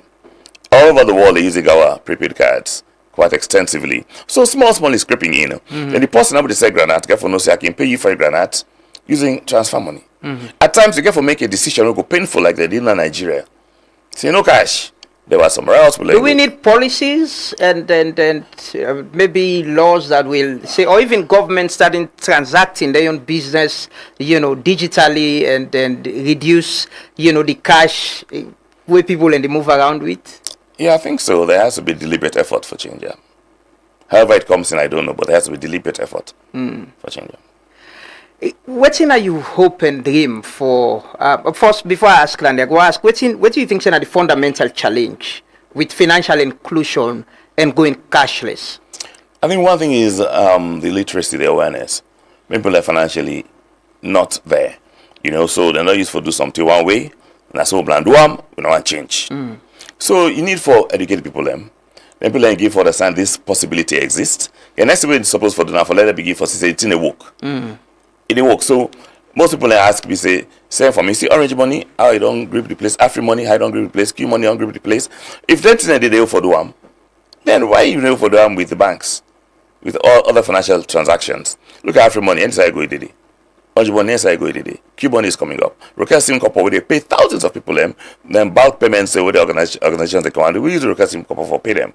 But the thing is that the consistency, the reliability, the security of their service there. So because it works in other side. You go to Nigeria, you go to Ghana, you use them easily.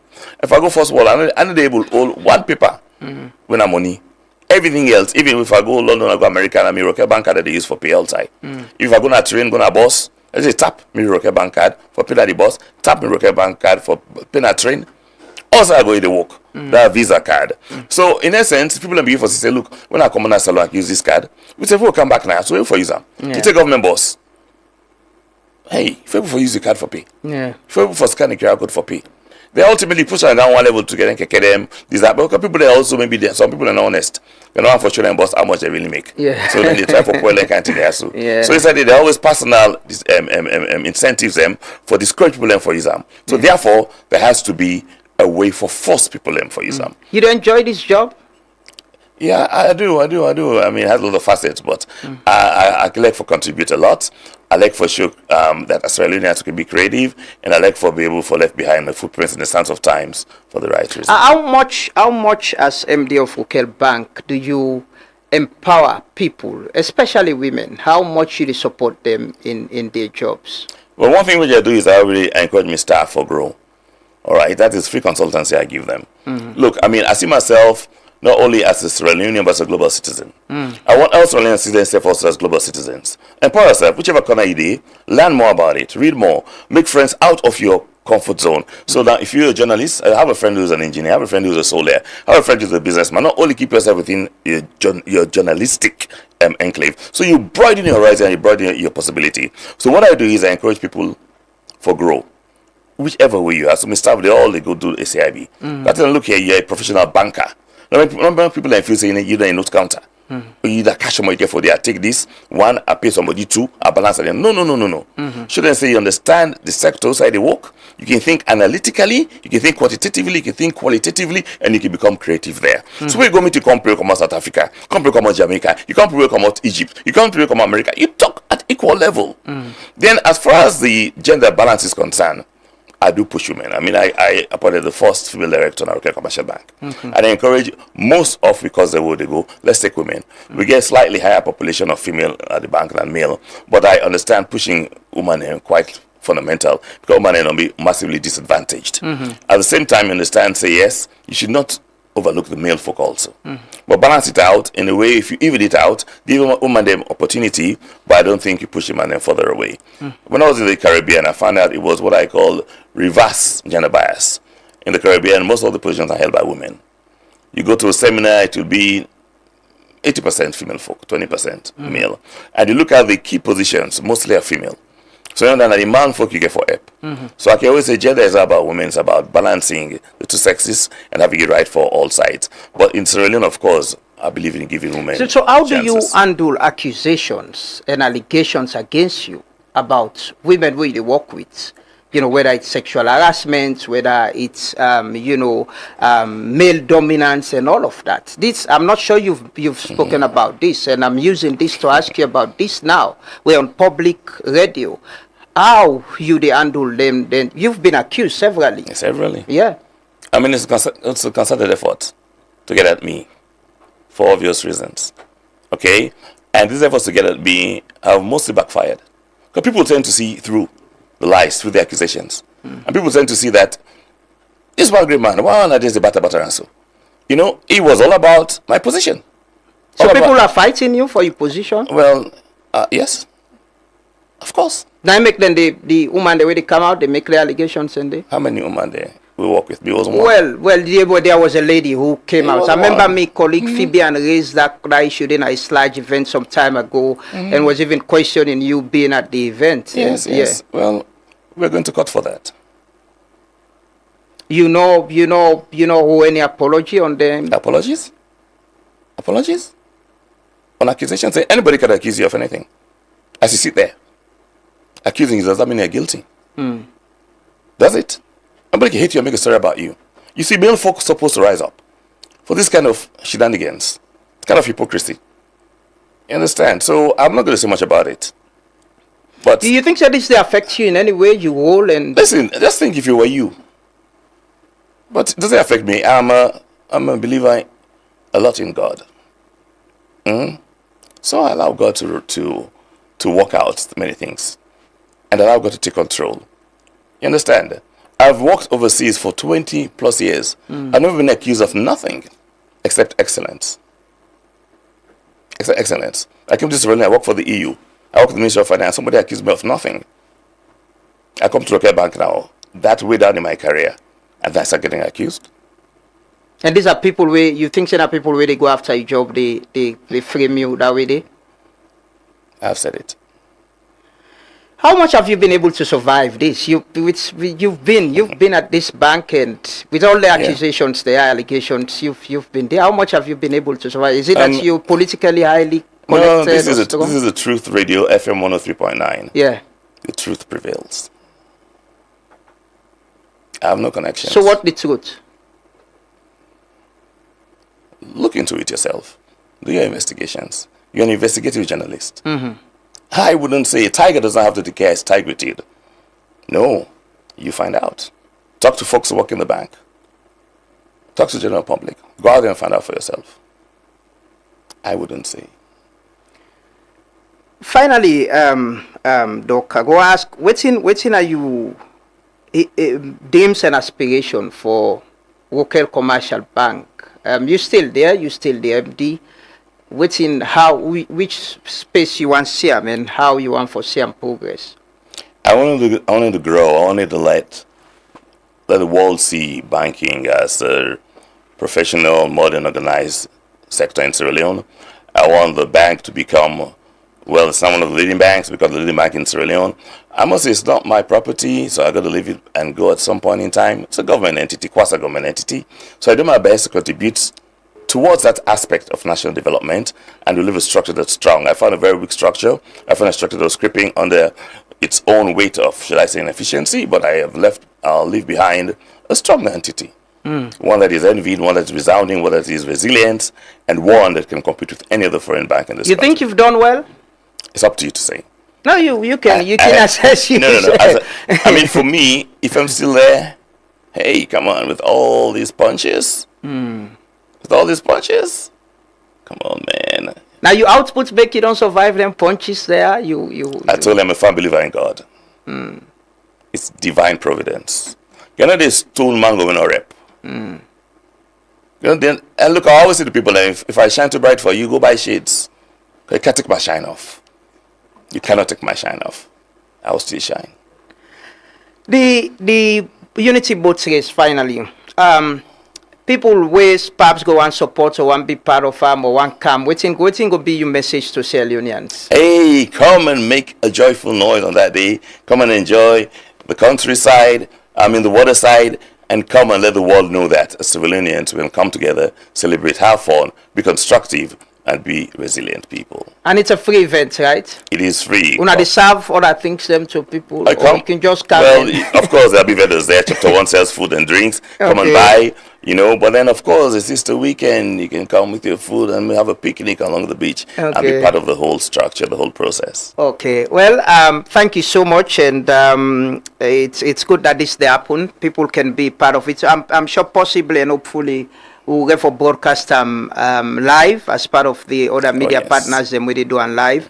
Like I say, me personally, I like it, and I watch way President do and I may reach out to the ministry initially. I reached out to the Ministry of Tourism and being one for know who that they do if not then explain give me say they're doing it in partnership with your foundation, and also later Mayor and Marie talk, and we've been get for get connected and see how we can get this conversation. So possibly and hopefully we can broadcast some live and can go around and watch. It's the weekend, it's Easter weekend, and can go around and watch. Thank you so much, Doc, for joining us this morning. Thank you for having me. Yes, thanks for your time. We'll join Abubakar Toure now whilst Doc they left the public Director of Public Education at the Anti-Corruption Commission.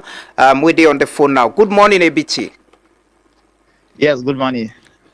Yes, ABT, sorry, we were supposed to speak to you yesterday, but unfortunately, we'll not be able to talk to you. But we want to talk to you quickly about the announcements where the ACC makes say when they investigate the law school saga and the issue we're going to be with Dr. Bangura. Kindly give me updates. What in actually when they investigate? Okay, thank you very much, Lamrana. Well, the day before yesterday, we put out a press release.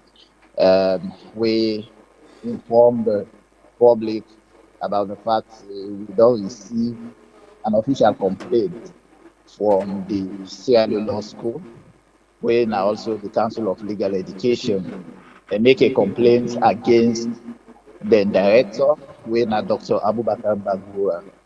Now, the report where they make is centered around issues of misconduct. Namely, they talk about issues of sex for faith, sexual misconduct, procurement irregularities, and the rest. So when we receive that complaint, we make sure say we institute and commence an investigation. So now because of that investigation, we announce to the public say we self don't come inside for make we look into this matter, because we know the kind of public interest with this particular matter we don't draw, and so it is really good for make we look into them thoroughly and comprehensively. So una don't reach out to Dr. Bangura. Yesterday I talked to Dr. Bangura. Yeah, he tell me say he's out of the country. He think he's being pursued and all of that. So una don't reach out to Dr. Bangura for maybe invite him or whatever. Exactly. So what we do when we want to start the investigation, we make sure say we send out notices to all the parties in this matter, including Dr. Abubakar Bangura. But unfortunately, we go for GM the invitation, but we understand they in country. So now I just want to use this opportunity for admonition wherever it is, make sure say it reports physically to the Anti-Corruption Commission, because with the cooperation of all the parties then at this matter, we think say this matter will be concluded within 1 month. So now that make all parties inside this matter, we encourage them to let them always make sure say they present themselves to the commission whenever they are called upon. So Dr. Bangura and Uda else are they investigating this matter, or is it just Dr. Bangura? Well, so what we really do, and for make sure say we look at the whole law school issue. So of course everybody know the allegations that we don't come up, both the one that we don't be formally presented to the commission, and the one that also we just again on social media. So now that makes us say we really want to do a comprehensive investigation, for make we look into all the one that we all the allegations that we don't really come up, and make sure say we address this issue once and for all. So are there we for now, Dr. Bangura is the one who is being accused. Dr. Bangura says publicly don't make allegations. Are there other people who are of interest to this, whole, investigation? Well, as far as I know, the only formal report we don't get now against Dr. Abubakar Bangura. But again, as I say, it doesn't mean we're not going to look into other issues that we probably don't come up in this matter. And normally, we know the evidence, now the lead we. So let's say, for example, we start talking to one person, then we think say another person name come up in, especially something related to corruption issues, then definitely that person will also be a person of interest. But for now, the only formal complaint that we get now from the Sierra Leone Law School against Dr. Abubakar Bangura. But when they consider the allegations of Dr. Bangura as well against individuals as evidence or something we go expand the investigation, what they do? We consider everything in this matter, because for we, as I say, we want to really do a thorough work, a comprehensive work, because Lamrana, the things that we don't come up about the Sierra Leone Law School, now things that we not proud of. This now the premier legal institution, the only legal institution where they for train lawyers, where later on therefore serve barristers and solicitors in this country. So if we get the kind of allegations there, so where they come up, issues of academic malpractice, issues of sexual misconduct, I think say if will be a very big concern to not only the Anti-Corruption Commission, but all well-meaning Sierra Leoneans. So now that make we really want to do a thorough work in this matter and make sure so we investigate her comprehensively so that the truth and of course all the things that all the questions that we people they ask right now, we will get questions, we will get answers to them questions and So far, apart from Dr. Bangura, on another extend invitation to any other person, it's just Dr. Bangura? No, so to all the parties we think say we for talk to, we don't. Who are the other parties? Because you continuously mention, say, Dr. Bangura and complain. Who are the other parties who are involved in this whole investigation? Who are they do? Even members of the Sierra Leone Law School, we also invite them for let them come, let them give answers. You know, the one that even we make. You not forget, if you can make a complaint, you serve a party to the matter. So it means you serve therefore can give an explanation to we. So that's what we do right now. So their parties are not a person of interest in the investigation. You can choose for you. No, not what I choose. Now, what's in una they do, Mr. Ture? Now, what's in una they do? They ask. Now, una sabi the work. I'm just asking. Lamrana, for now, we can use the words then they interchangeably. In one aspect, you can say a party, but normally you can say person of interest. Person of interest could be anybody who we go talk to inside this matter when the investigation they go on. So the other parties, apart from Dr. Bangua, the other people, are you dealing with them as person of interest, or they are just parties to the investigation? So you know, Navaname can even avoid this word there where you come up with person of interest from the start of the So who is Dr. Bangura in this investigation? Is he a party or is a person of interest? As I say again, we use the words and they interchangeably for now. So we no want for begin to see this person a person of interest, that other person a party. So for now, we look at all the one the way the names they don't come up now this complaint, including those who even made the complaint. Because as I say again, if you're not a complainant, you also get for come to the commission and explain your own side. So that is why all the notices that we've sent out, we send them to all the people in the way, even can make the reports, including the one where they make the reports against. So now that's exactly what we don't do right now. So Dr. Bangura is out of the country. Like I mentioned, I talked to him yesterday. I asked him if he's gonna come and be part of the investigation. He said until if he gets an advice from a lawyer. If it doesn't come, the investigation will continue. Una go indict him if una find him wanting in an absence. Well, we really encourage all the one them way we think they would also send notice out to for let them really report to the commission. And as I say again, physically, because the investigators normally keep prefer when they invite you, you come, physically to the commission, they do the interrogation or investigation, and then if they want you at any time, so they for able to get that environment where you say, okay, we will call you back whenever we need you.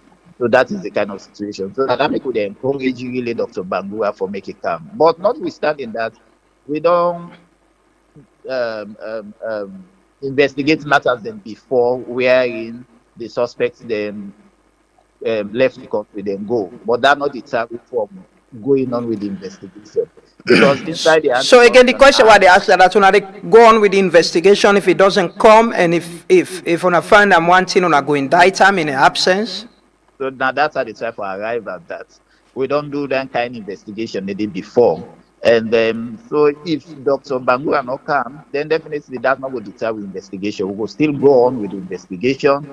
And if there is any need, when we conclude the investigation, if there is any need for levy profile charges against them, Yeah, definitely we will do them. And you know, say the Anti-Corruption Act also made provision for what we call trial in absentia. So this is something we've used before, and of course, Nati we then we Amory, and I think we will use at any other time. Okay. Well, thank you so much, Abubakar Touye, Director of Public Education and Outreach at the Anti-Corruption Commission. Thank you so much for speaking to us this morning on this matter. Thank you very much, Lamrana. Thank you. That's now Abubakar Touye. When you talk about the ACC, the announcement that they will investigate the allegations. They've received complaint on the conduct of Dr. Bangura as director of the law school, and then go institute investigations. And Dr. Bangura is out of the country. Like I said, I talked to him yesterday, and he made it clear that he will only return if a lawyer advise him. So we go keep an eye on this story, and we'll bring you more updates as the ACC they continue with the investigation. We'll take a quick break, and we'll come back shortly. We can talk to the Minister of Labour, the Minister of Employment, Labour and Social Security, Honorable Raman Soare.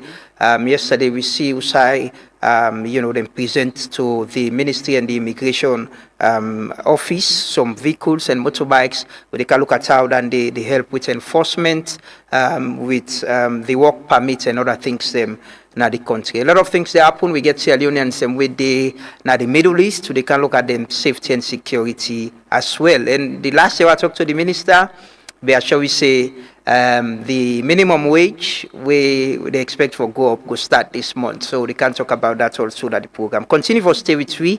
And they come back shortly.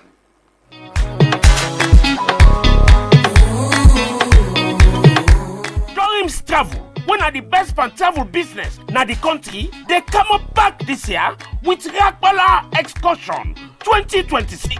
They take we direct to Thailand, Lord Daddy. Beautiful country, nice country, sweet country. And they tell you, they want the way don't work out with Dorim. No say they sabi handle and customer them. And Dorim, they give value for money. Rakbala Excursion 2026 to Thailand go be from August 15 to August 29 for just $6,000 no more. Where inside there, you will get hotel accommodation, air ticket, airport pickup, and drop off. Then go carry go waka. Now all the fine places in Thailand. But I dey tell you, this is superb. Value for money. No waste time again. Call them now and make you booking and arrange how you want for pay. Call them now 099 009 249 or 076 578 448. No forget to Rakbala Excursion 2026 na Thailand from August 15 to August 29 for just 6,000 normal. Thailand, we did a road, we dey come.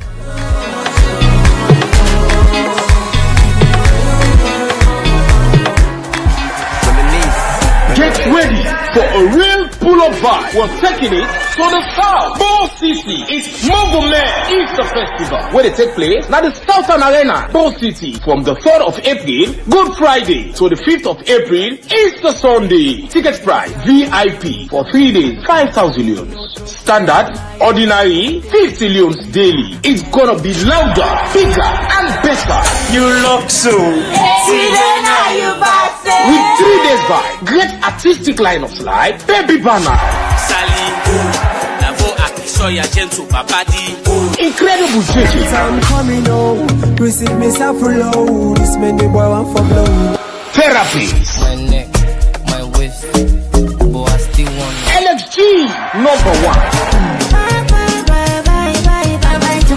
Boy, your favorite boyfriend. Today I know they sleep now, oh, I don't get credit.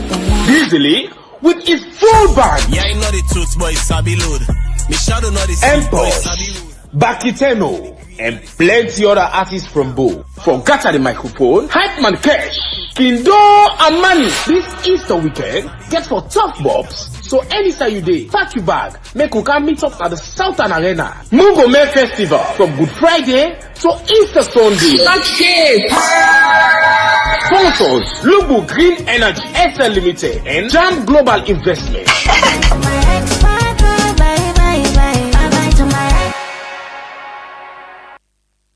Orange Maxit app, they give you more sweet special features wey designed for make you life simple. No miss events. Buy tickets for concerts, sports match, or any show directly from the app. Enter the marketplace, shop latest products them, check special offer them, and enjoy exclusive deals. If you make mistake on transaction, no worry. The app gets instant reversal feature where they give you control over your money. All the special features, yeah, and more they waits for you inside the app. Download Maxit now and enjoy the full experience.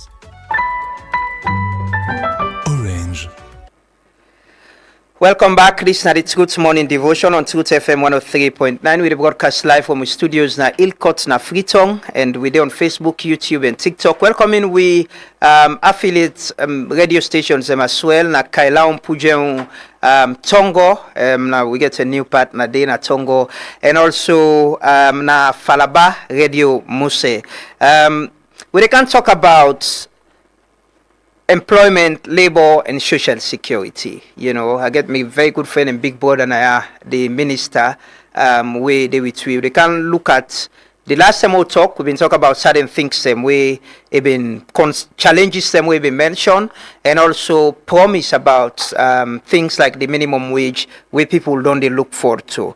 But yesterday the ministry and also the immigration department been receive and be unveiled vehicles and motorbikes way for boost nationwide compliance of the unified resident and work permit system.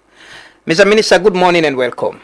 Good morning, my brother. Yes. On the morning. Yeah, I see you Oba spirits. It's Oba week, right? Yes, absolutely. Yeah. Oba is here again, and Yes. this is not quite a critical milestone, 120. Yeah. Yes. Oba prepared you for this position?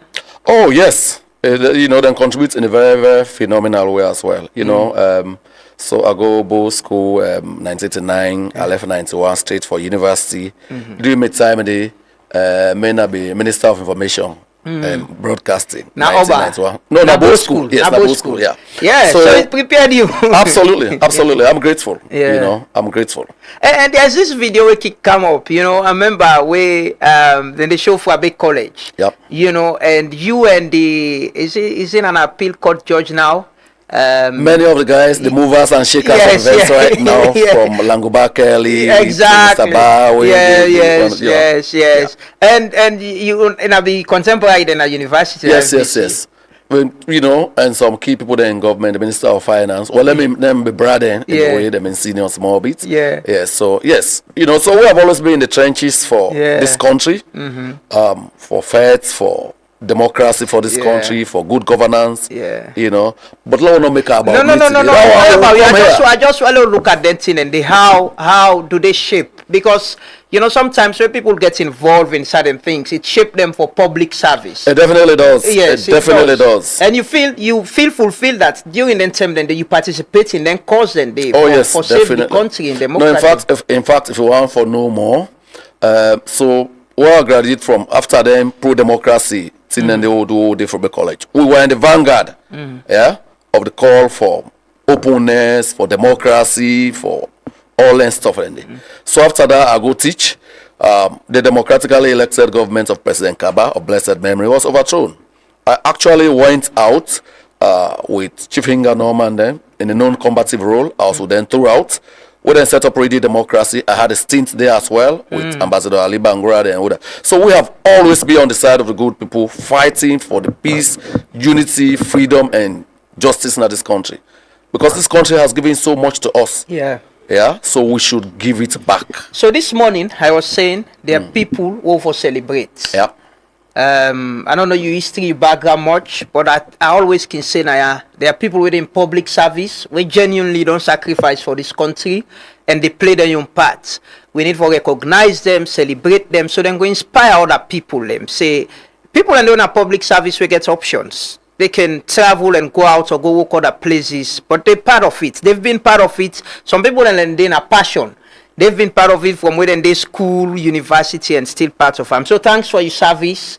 This is April, Independence Month. We celebrate Sierra Leoneans. Thanks for your service, and Thank you very much. you will continue for serve this nation. But the last time we talk about challenges where you get with mobility. I remember you say you get 1.5. one of our motor car, yeah. Yes, but you don't get. When they show the video, you don't get mobility now. Yes, we don't get.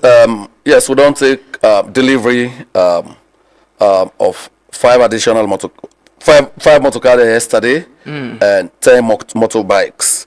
The motor cars then they will not conjure them. They not come by a dream. They not come by anything. That is what leadership, good leadership, and vision does. I'm not shining a light on myself, but this is just a fact. You get for talker. Yeah. We are kind of the ministry. I mean, that was the state of play. I explained. I decided to look. You know what I mean? We cannot, subventions alone cannot do everything. Subvention not able to solve problems because government budgets get own challenges with all the external constraints and all of that. So let's look for creative ways, innovative ways for turn around this ministry. So what I get brief from the people there. First we begin, then say the schedule of for work permits, then stuff like that. I said no. They pay 6 million leones, old leones, for work permits. You know, I've been the highest that. Well, come in, I said, but look, this looks like a joke, eh? Because 13 years earlier, Mr. Ben gets a small expert stint in Liberia. My boss there, my employers, they pay $1,000 for me. Now, 13 years ago, then I come to a ministry, work permit, now 6 million at the highest. I said, this must be out of waiting. It's small. It's a joke, complete joke. Yeah. So I said, look, so I challenge my team. Let's do a comparative analysis. We'll take an average as at the time. Okay. So I meet the highest money what we ever collect in the Ministry of Labor. Now 8 billion. Now the most year preceding me count one. I said this is unacceptable. So last year we'll get over 23 billion. We'll not get no logistics, no vehicles, no nothing. We're not able to go no side. Then an income where the ministry generate for the government, for the government. Revenue. So that I've been tell my colleague, the Minister of Finance, I said, listen. So traditionally, when I think say the Ministry of Labor is just a cost center, we actually they contribute money. Yeah, we contribute money. We don't demonstrate. So then car allocation at the give we're not able to move a needle. We not go for reconsider. We are no longer just a cost center. We said to contribute to revenue. You understand? So that's a part of it. So we sit down. I ask the people then. So we have to review this. That's a number one thing we'll take. We also agree say after review, and tell me say there's an existing contract. I said we digitalize. They say oh no contract there this that. I discovered a contract was signed in 2012. Yeah. By the Minister of Internal Affairs and of Labor. 2012, nobody had moved a needle. They not implement. And the contract been too basic. The contract was to get 70%, government get 30%. They were not bringing in vehicles, not just the technology they bring. They were not doing most of anything how they talk. I said, well, I can't be a party to this kind of contract. It's not good for Sierra Leone, it's not good for the ministry. You know, stand at them, would they take boku oaths of office? The president can always remind you that one day. Yeah. Fidelity to that oath of office is important. So I said, look, Rado Suare, tomorrow I will not be here. History will speak. We cannot implement this. So I work with law officers, we'll get out of our neatly. So I had a new contractor. I said, look, Sierra Leone has to win here. So the first 5 years of the terms of the contract now, the first 5 years, I can't go parliament. First, I pass on through cabinet. Yeah. I've been getting the cooperation of immigration a lot. Yeah, because the person who been in immigration, the CIO, Honorable Alusain Kane. Yeah. I taught him in school. Oh, okay. Yes, missing a teacher over as well. A teacher in a school, and you know, we continue to stay in touch. He was very supportive. Okay. Down to the new CIO, Dr. Bayo, we don't count Ifa. So I will work with it. Then some manage the resistance that we've been there. You know now. Yeah. Put a no use for do a manual with all the benefits. Yeah. So I had the same resistance in labor. Then secretary. But manager get them through cabinet. I want for thank His Excellency for the support. You know, they shy away from big ideas. He likes big ideas. Yeah. Once a good for Salone. So pass on through on May 8th, Accra and go cabinet. So first 5 years, na 50-50. Second 5 years of the contract, government they get 60%, the contractor they get 40%. Last 5 years, government they get 65%, the contractor they get 35%. In the history of this country, no contract, no minister, nobody, no government has done a contract as beautiful as this for this country. If anybody bring them forward, nobody not go bring them forward because it's not there. This is what fidelity to this country does. The president always tell we put this country first when you negotiate. Is it with the infrastructure as well? Oh yeah, I can't do that. The infrastructure, in fact, at the end of all that period, they for hand that over in good shape. Yeah. So it's a BOT. After that period, in the hand over in good shape. Apart from the Motukade, the Ministry of Labour will take over. Not been get office for a long time. If we not get in Drebuna because they're not able to pay on time. So with this contract, the ministry regional, yes, regional. So with this contract, we already have an office where they prepare na Poloko, na Bo, na Kenema, na Makene, na Kono, because na them place then the foreign residents and the more. So we use this contract as well for make sure so we have a permanent home in them place and I want for congratulate Contrast. So now the contractor they do all land construction. Yeah, because when they negotiate, it's part of the build operation transfer, the infrastructure and everything. Yes, when they negotiate, you put the best interest of the country forward. Yes, so we are solving many problems through this one contract. You understand? Luckily, what can is 15 years another employ people there who have started employing. His Excellency was gracious enough to appoint for me. Even the staff they say, hey bro, don't see Boku don't come. I said no, me not to be minimum in it. I'll make a difference. Wherever I've been. I mean that one in they go you can public service for. If you can't number for let them add the name instead of a minister from this to that, I don't want to be that kind of minister. If I cannot make a difference. So this them vehicular and motorbikes where you don't get, is it generally just for the ministry or for the specific work of the permit where the project where they do it with Contrast? So exclusively now it's a day for work permit. But look, listen, now like when you go cover an event, you can do interviews while you are there. Now part of the journalism work. So we're not go follow up work permits, for example, now Leone Rock. We see workplace issue, we not address that. So it's going to support the overall work of the ministry. Enforcement as part of this. Would I get the responsibility? Now we they enforce the ministry. What in the immigration department they do? The immigration, so it's a continuum. If you come to a country, for let you begin work, you require a resident permit. Yeah, now they give you a foot in. On the basis of that resident permit, now they apply for work permit. So where immigration, you know, like we can say, 5 and 6. Yeah, so we work together on this. When you get the resident permit for let you work, you get forget work permit. So they work together very closely on this, and they have been extremely supportive. So we been give a grace period for people that don't get permit the manual for bringing them forward for level exchange for the digital. That grace period done. I want for use be extended at some point. Yeah, so I want for use this opportunity for remind any non-Sierra Leonean of this country say, like every place in the world where you can you're supposed to go through due process. Sierra Leone is open for business. We are a friendly country. We're open for investment, and we respect ECOWAS and all international protocols. So you come here, there are processes. You want to live in here, go obtain your resident permit. You want to work in here, you want to do business now, there are documents you should obtain. We'll begin very soon for go on compliance checks there. We're going to the companies them way every place, and this is where the media and civil society comes in. This is about raising revenue for governments. It's about addressing security issues. It's about doing many things. So if you know of a non-Sierra Leonean resident in your community, you are not making any mistake if you report to we. You advise them first for car register, go through due process.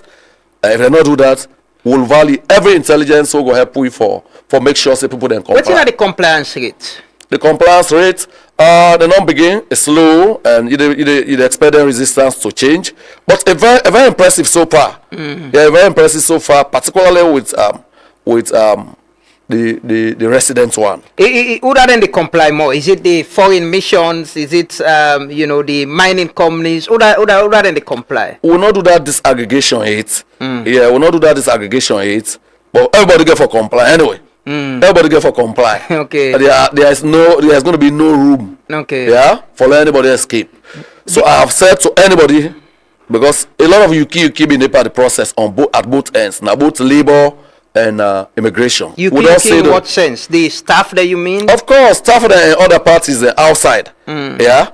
One a part of the reason now who move away from this manual thing, this legacy system. We bring a digital footprints a day. Yeah. It's difficult for corn. Yeah. We can't work permit and maybe give the final authorization. Yeah. And from what I can at the ministry. Even with the digitalized system? Yeah. Because when they apply, you begin from NCRA. So we get a tracking of all people in the country, no nationals. Once you don't get your NCRA, you can't to resident permits within. After that, you upload all your documents there. Now may they end up with for give final approval, then print your card for work permit. So it's a very well streamlined process. The abuse opportunities are very little, very narrow. What's the penalty? What's the penalty? So if you work now illegally, yeah, you will work illegally, you pay $5,000 if we catch you, yeah, because it's an offense anywhere in the world. Now US said and catch you right now and deport you know this, right? Yes. You will employ somebody who will not get documentation. You said you pay $5,000. Yes. And how much una don't engage? I remember again when you came, you were doing these visits around the industry manufacturing companies, the mining companies as well. How much una don't able understand? Do we have data of how many people come here or here who are foreign nationals where they work? That's a disaster. We will not get reliable and credible data. This is part of building that. Yeah, because once man or business, you understand, so man get them old and they do them thing, so we not get credible data that I can, knock. So we don't know how many foreign nationals. We not get the data where they show. Well, NCRA go get an approximation, but them platforms there, once they fully rolled out, yeah, it go give you a near precise number of them people then they. Because if you can't have a ministry, for example, we not get no reliable data. I go like for talk about the public. Yeah. That's fact. And one of the reasons that we say, look, we are digitalizing. So we get credible development data, credible labor market information. Yeah, because not all we no more need this. Yeah. The ILO, with international partners, they need them. Some of them rates in the country, the past, now the absence of their data. Yeah.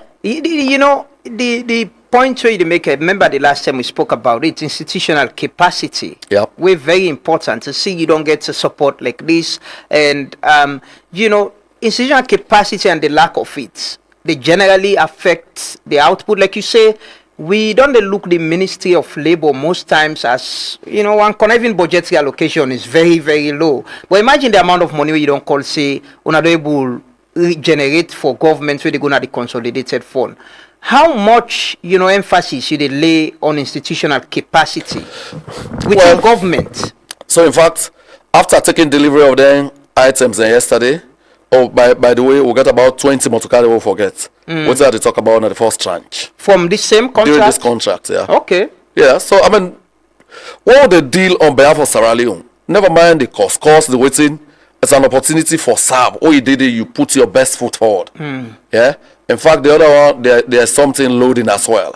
All can't talk about that. It's going to change the labor end of service benefit landscape forever. We don't deny the new law or policy. No, the law did now. We are rolling out implementation. Okay. Yeah. So yesterday, immediately after that meeting, we went to a workshop with tripartite partners, the Employers Federation, Labor Congress. We want for roller out. Yeah. So now part of the consultations. We don't see companies and they fall up on the head and go without paying Sierra Leoneans end of service benefits. We don't see Comio. We don't see even some state-owned enterprises there. Yeah. Saratel, people are still. Saratel, well, that's we are resolved. And what makes Saratel really, really sad, who come in at a time around 2015, 2016, they may not get a loan of about $35 million from India Exim Bank and another source. Yeah. So they're not able to pay end of service benefit because the nature of the law.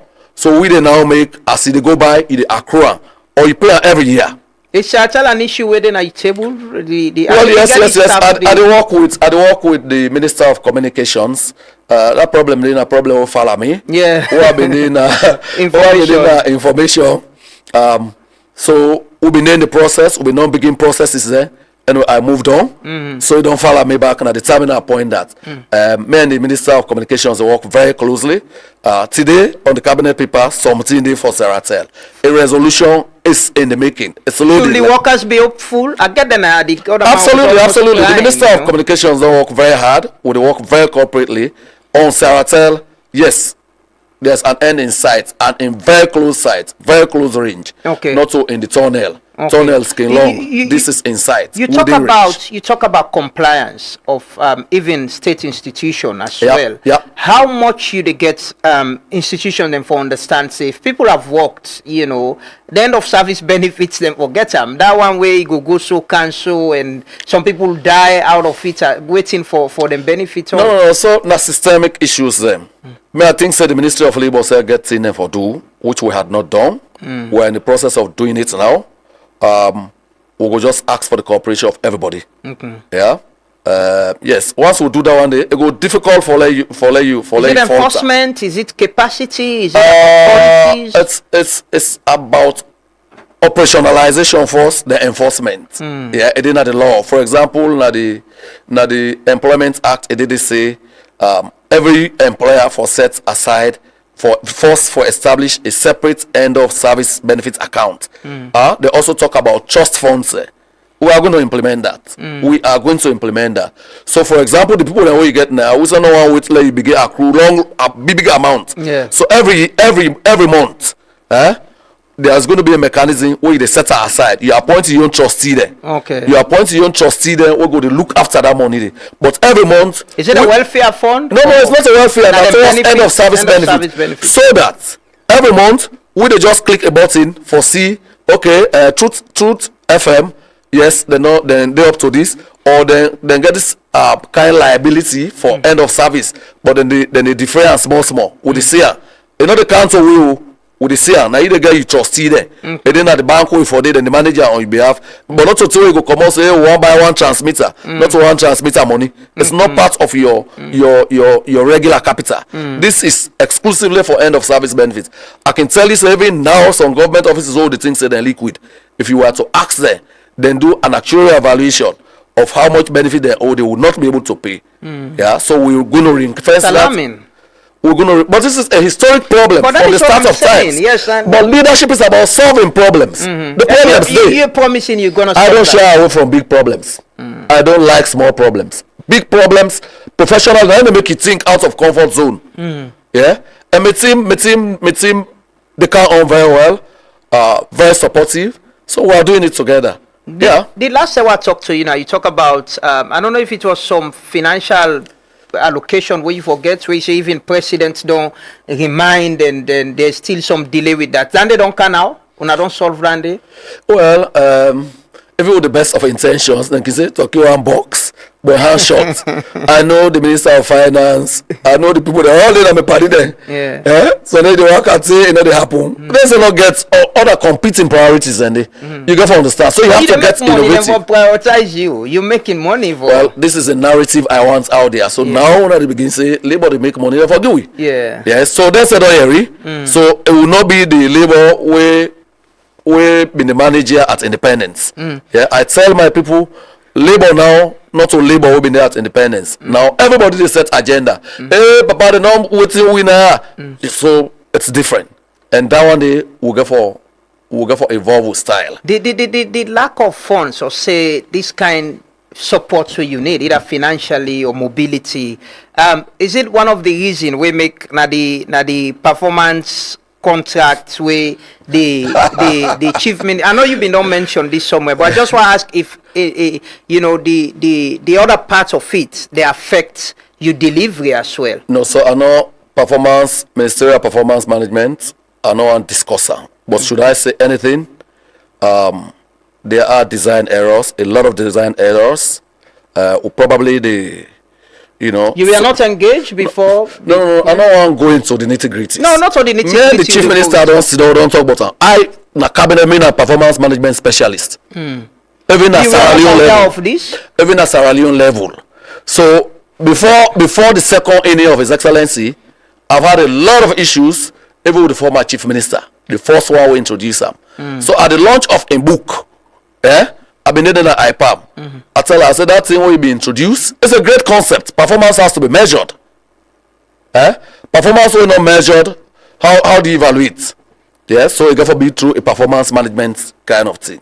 But we have an opportunity now for improvement. But you know in your heart of hearts, I cannot do badly. According to the document we read now that there were disengagement, staff from the office of the chief minister and staff of the ministries. There's this understanding of waiting for evaluating.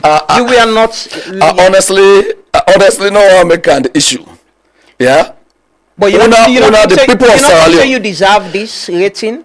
But everybody knows I don't. Do you think I deserve it? No, I don't. I'm doing things that nobody since the Crown Colony 1808 that no Sierra Leonean minister has ever done in the Ministry of Labour. Now I make one the call and death sentence. Yeah, I like the challenge. All the things I want to do, not to say they would don't do them. But there are indicators. How many cabinet paper you present out? I don't want. The CM is my brother, not my boss. Yeah, but this is not about the CM. It's about the government. So let me tell you about a normal performance management system. What I don't do all my life. All my life. What I didn't even do consultancy for a source of living. Yeah. So this is an opportunity to sit one-on-one.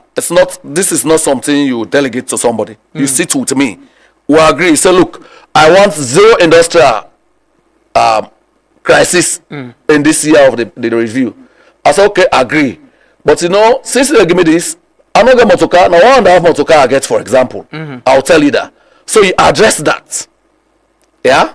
That is an enabler, not so. Then will come other performance. You get what they call a mid-term review. Mid-term review, you check on Merado.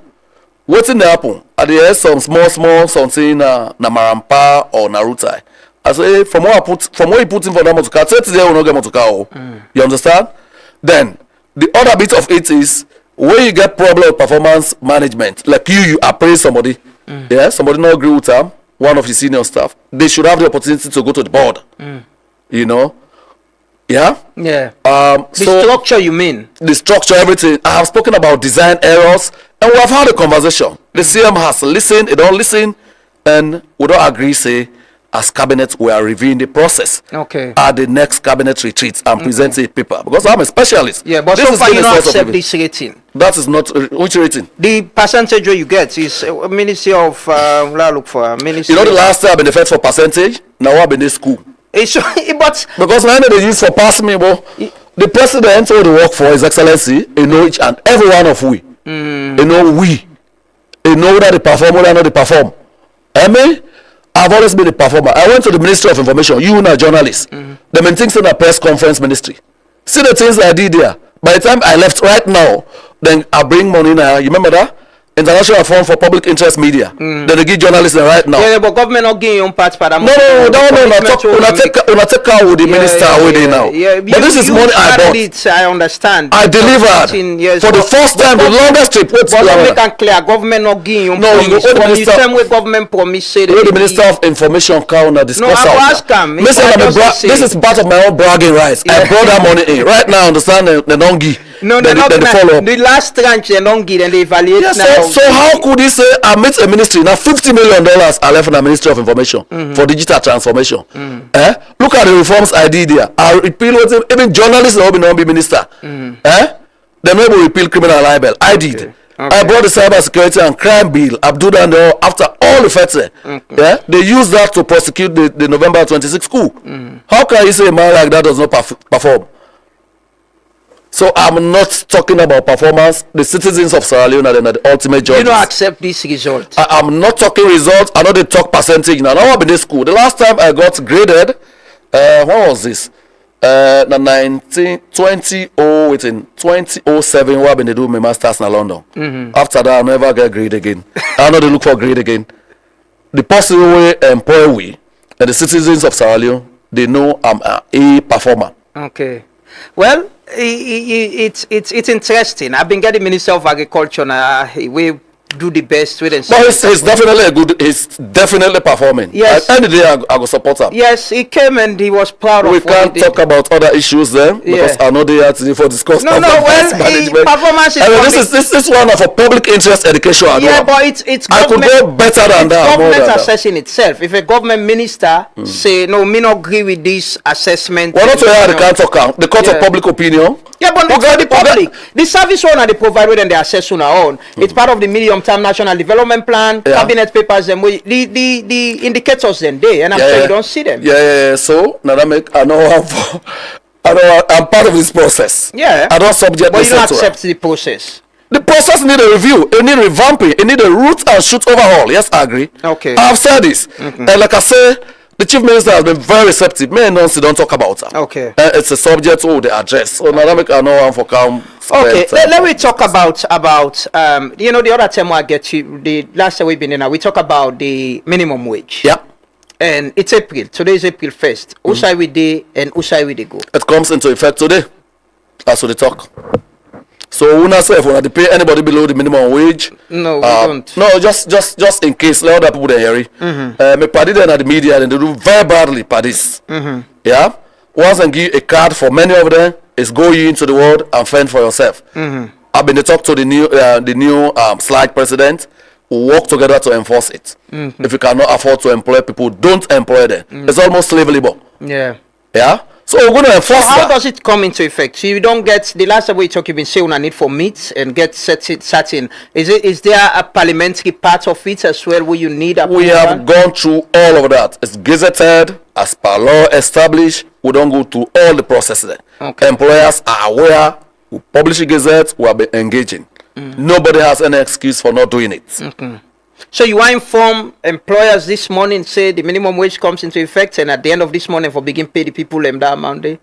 Well, I want to start with who now don't help me. Yeah, sure. Yes, we are all employers. Yes, let us also know that effective today, April 1, there's a new minimum wage, 1,200 leones. That is now in effect. So at the end of April, now that will be the barest minimum. There is also provision in the law for better conditions. If you can do better than that, we'll celebrate you. We'll appreciate them.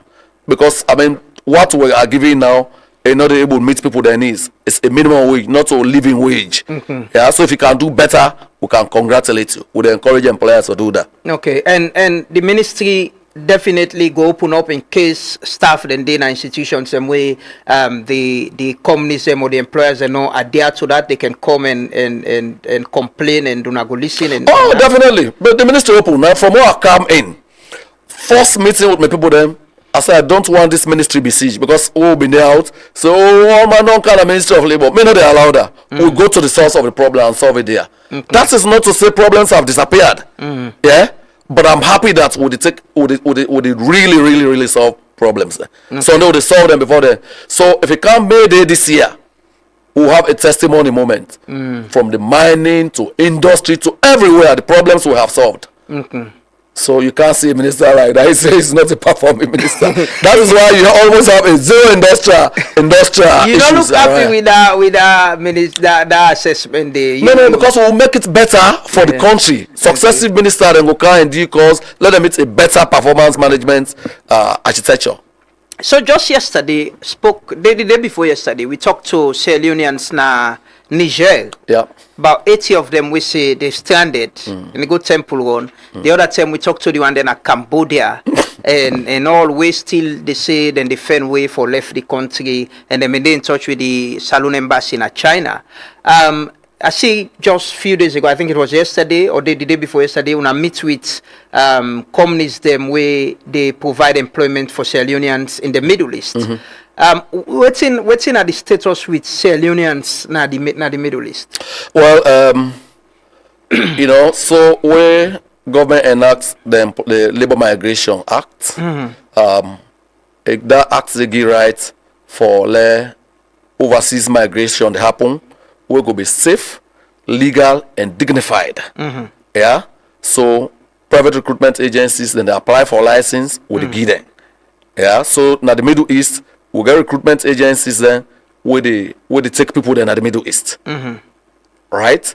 So we call them for check-in with them for see it was a welfare check if you like. Okay. On Sierra Leoneans are in the Middle East. Okay. Each one of them say then they in touch with them employee then, and the employee then they not in harm's way. Yeah. And another one for be sure about. We talk to each and every one of them. And one of them says once the situation simmer down, they go there. Also they can encourage annual visitations to then deployment sites and because it go give them respect, it go make them not abuse them. If you get occasional check-in with them, then we know say government and you people then care for you. So encourage that, and that has been ongoing. The recruitment with them situations there and people who are traveling out. I just mentioned the guys where they do temple run, the guys in Cambodia. You know, the last time we talk now, you've been saying are aware of the Cambodia issue. How much the ministry itself they coordinate or pay attention to them situations in there? Well, we can only do so through lobbying with the lobby with IOM, but we also know say the current global situation, even with international organizations, and then budgets and they shrink, then budgets then they not experience budget cuts there. So we embassy in Cambodia, Ambassador Karim, they work very hard. They in contact with them country then they na Nepal, na Cambodia, na Vietnam, who people then in them place then they about 61 on average. I don't see the correspondence and we have discussed it. Okay. So yes, that's happening. They most times every other day they yeah. So let's say this. While efforts are being made for safely repatriate them, I want for use this opportunity, be they in Cambodia and then place and the way you call Southeast Asia, law also come to West Africa and the other places that we did. We want to encourage Sierra Leoneans and for use the straight and narrow path. We a safe, legal, and dignified migration. If they tell you some of the money that will involve para temple run, you go hold it. Yeah, the other guy say use 24,000. How could you can use that to start a small business, for example, right? When you do it through government, the money lesser, is safer, a more dignified, and illegal. Because you get embassy cover and then police and then also the bilateral agreements or they sign with them country there. So they continue for appeal to Sierra Leoneans. We know things are hard, times are challenging, but the grass there is not always greener. Yeah, you can still be here, work hard, yeah, and make a difference. We all did not go anywhere. We not rich. I've been telling them a story the other day. Remember, man, a fisherman in the bar. Yeah, where those moments in the brook and close down here on the net. Well, the next day, yeah. So we all have options. Talking about overseas employment, very recently, I see you visit Russia, right? Yeah. There was this Simon Joshua. I think we carried that news today. Say there's an opportunity. What is it about? It is an employment for Sierra Leoneans in Russia. So this was a difficult one. You know, I've been talking about the need for visit Sierra Leoneans anywhere then they for welfare check. We discover, say, and this was not a licensed recruitment agency, we discover, say, through the embassy, say there are a group of Sierra Leoneans, mostly young guys, na Russia, then they work in an export processing zone. Yeah, we've been very concerned as government. Yeah, so it was good to do a welfare check on them. We went there with the ambassador, we saw them. Even though not all care them good, but they are Sierra Leoneans. Just like all the show concern for them temporaries. Not so. We saw them. The state will meet them, fine. But government, because of the current global situation, not they participate in recruitment at them places. Yeah. There is an interest. There is an interest. No, because Sierra Leoneans and we as government not to participate in recruitment in any place where government gets. You know. No, waiting at the ask. Is there an interest for recruits? For less Sierra Leoneans and go yeah.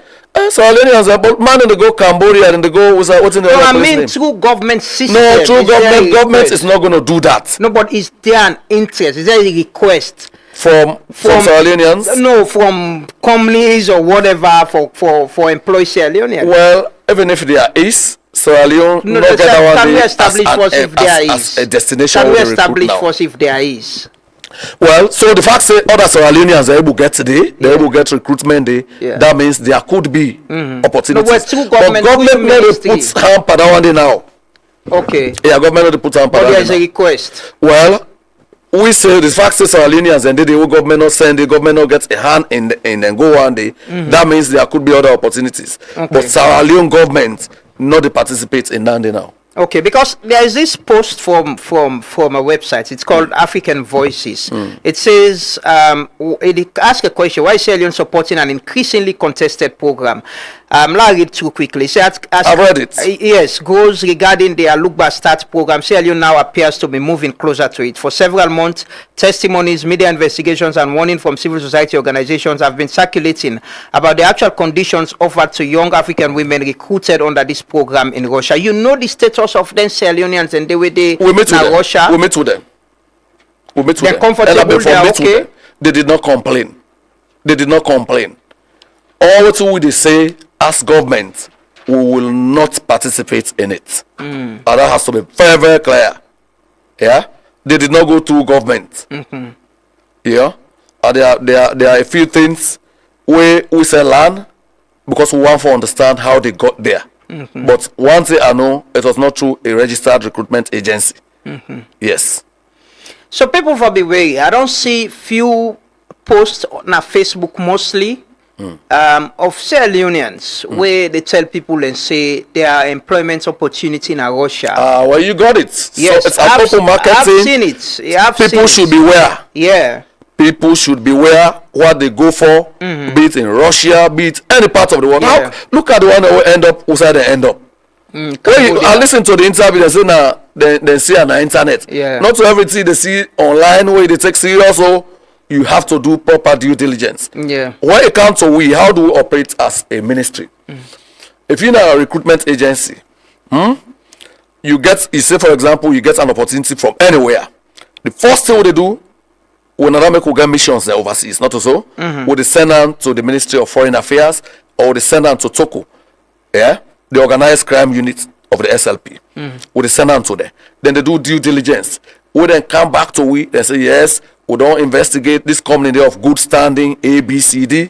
When I can go ahead, that's why we give concurrence to the recruitment agencies. Therefore, go ahead. Okay. Yeah, just for make sure so we don't make this kind of mistakes. Okay. Yeah. And most times there is the involvement of the foreign mission that we mission. Oh yeah. Recruitment. Yes, we'll do that. So that's the point. I just want to make it clear as well. I agree with you. I don't see videos of can kind of me timeline no more. I can see, and there are not people I even follow or friends on Facebook where they say there are recruitment opportunities in Russia. You need to be very careful. There's been reports where on the show say Africans are being used for go fight war.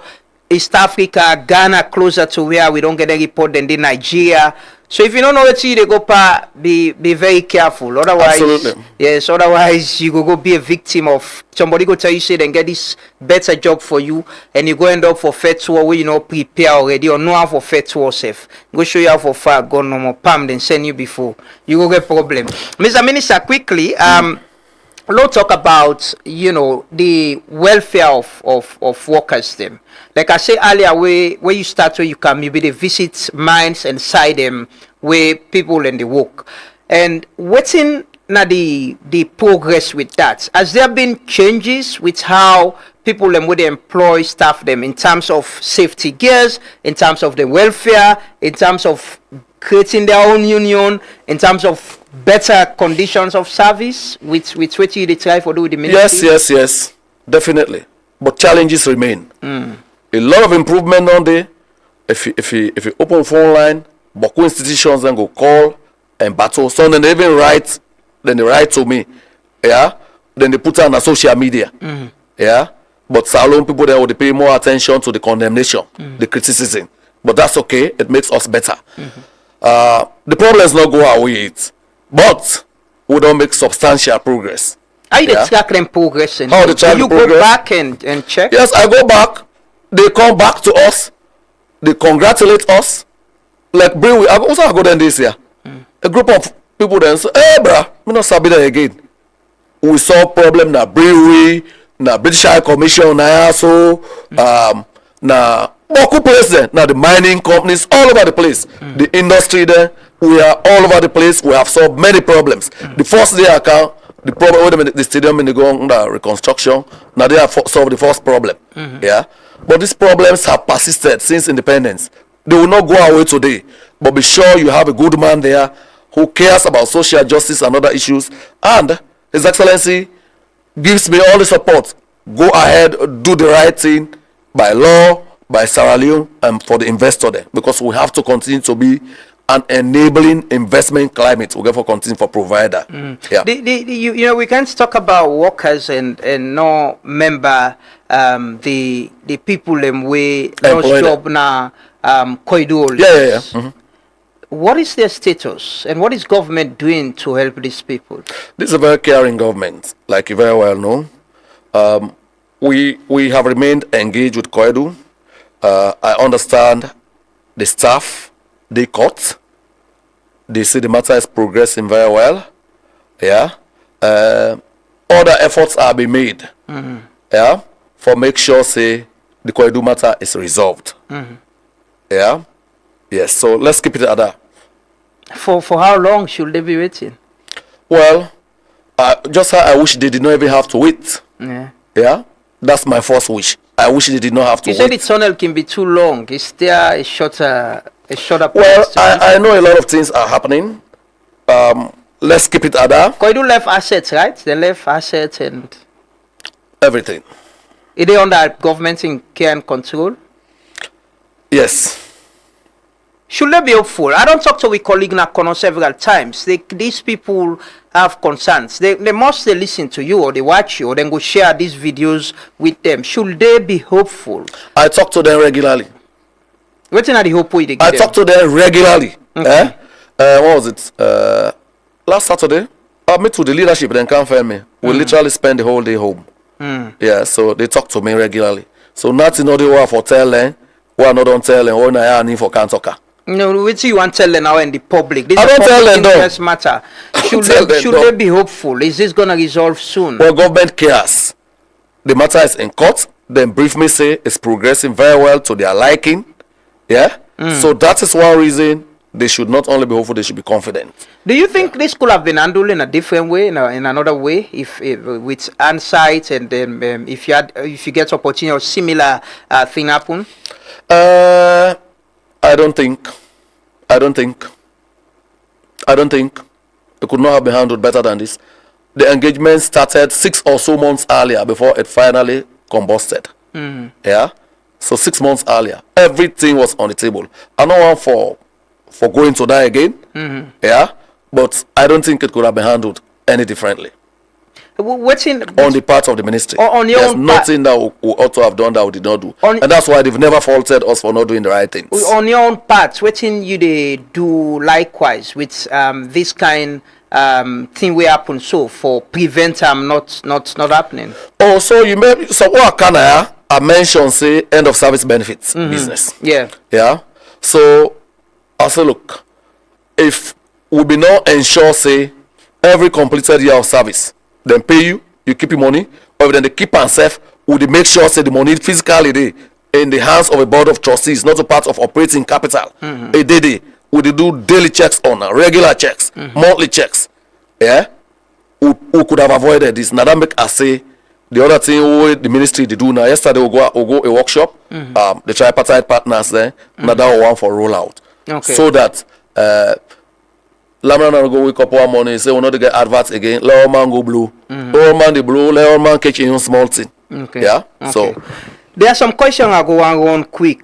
This one say, do you tax the minimum wage and what is the percentage? Another one say, how can this minimum wage of 1,200 affect the payee, the employee salary calculation? Please liaise with NRA to amend the payee template because all of the institutions in Leone are still maintaining the 600 as minimum wage. I remember the last time you talk about the issue of tax, where there are some concerns around it.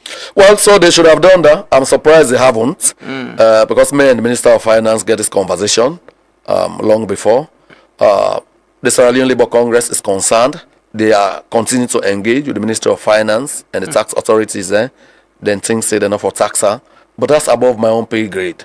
I can only support whatever move makes life better for the employees without breaking the national coffers. Okay. Yeah. So that's not other. But how do you liaise and collaborate and ensure say this not affect the workers really try for protect? Now the talk. So the engagement go on, an ongoing conversation between the Sierra Leone Labour Congress and the Ministry of Finance. But that should not stop anyone from paying the stipulated minimum wage at the end of this month. No, not got nothing. I mean, that's done. That's legislated. Okay. Nobody now, because when they talk about let it not tax her, Yeah. that conversation I say they go on. Okay. Yeah, not to for paid minimum wage. We've gone past negotiation. Okay. Yeah. Somebody say, I think Alex Vandy. He say, I think he should run for president. You get ambition for big president of Salon? But I don't see beaucoup people that don't come on, even our party. My credentials are very eminently qualified for the president. I've worked very hard for this country. I get impeccable integrity, but I'm not running for president. Why? Why? You don't think so you go win or you go be? No. Well, no can't be president now. Hey, which? Oh man, we alone to we. Beaucoup people that want to be What president. do you think about the people that come over be president? What the time I go share my opinion. But you think say you waiting? No, one thing is clear. I know say the SLPP they form the next government in 2028. By the thing that we don't deliver, and by the thing and the platform will go run on whoever gets the flag bearership. But it's not going to be. I don't know who will be. What do you think? What do you go expect? But it's not going to be me. No, you get you're not Sierra Leonean. It's not going to be me. I'm going to run for president. Speak as a Sierra Leonean now. If I've been running, you go support me. Even a quality you look for, why won't you support? Well, but I'm not running. If you manifest to convince me and I think say you're a better person than maybe the other candidates, I'll definitely. Well, so give me the same time for do that assessment. No, but waiting are they asking now? Which kind of pressure you think say Salon forgets in as a Sierra Leonean? We don't be first. We'll start. We begin talk about you. Who say you start and who say you did presently. Yeah. So we got President Bio. There is a legacy issue here. Yesterday, I listened to somebody where they talk about roads that they don't construct. At Independence, we get small. The president don't come, they don't do boku thing there. From free quality education, infrastructure, they don't launder the country image, they don't reposition we as a respected member of the international community, of nations, we don't do boku thing then together as a country. This country free. They don't abolish the death penalty. They don't decriminalize libel. Boku thing that we don't do. We want somebody who go continue that kind of legacy today.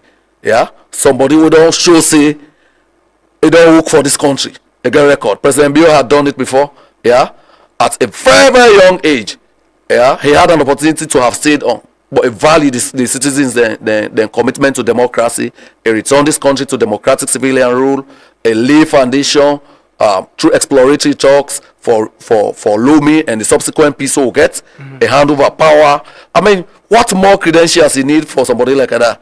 So anybody who want come, who for able no say you forget antecedents that would define your commitment to this country, to the rule of law, to democracy, and to the overall peace, unity, and stability of this country.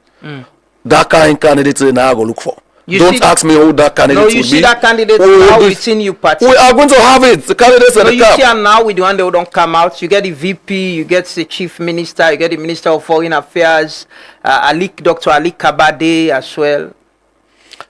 With that time they come, we in a great party.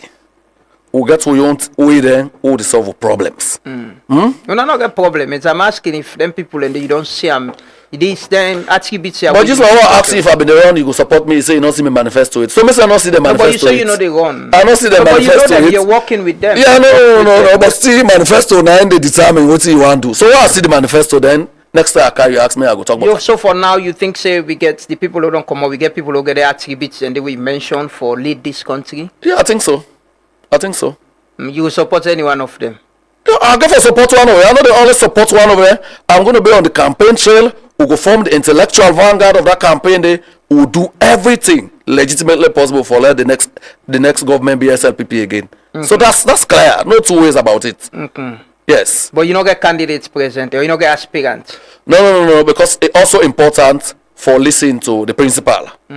His Excellency, now ain't get the biggest thing at stake, the legacy. Not so. You want to know what's in at the thinking. And he has said to us the character and way they look forward to the next flag bearer. And Mr. share that. So we all go look together. Does the SLPP need a northwesterner or southeasterner for leader in 2028? Well, all of that is on the table with the discourse. What do you prefer? What do you think say go be better? A winnable candidate? Well, let's see credentials. Not to another zone no more. I want to see who they come outside. You know, so I don't want to do zoning without people. Where all man don't come on. Now do. You never know. Probably the best is yet to come. You don't know. Where they come on, they don't nominate. They don't konani to you.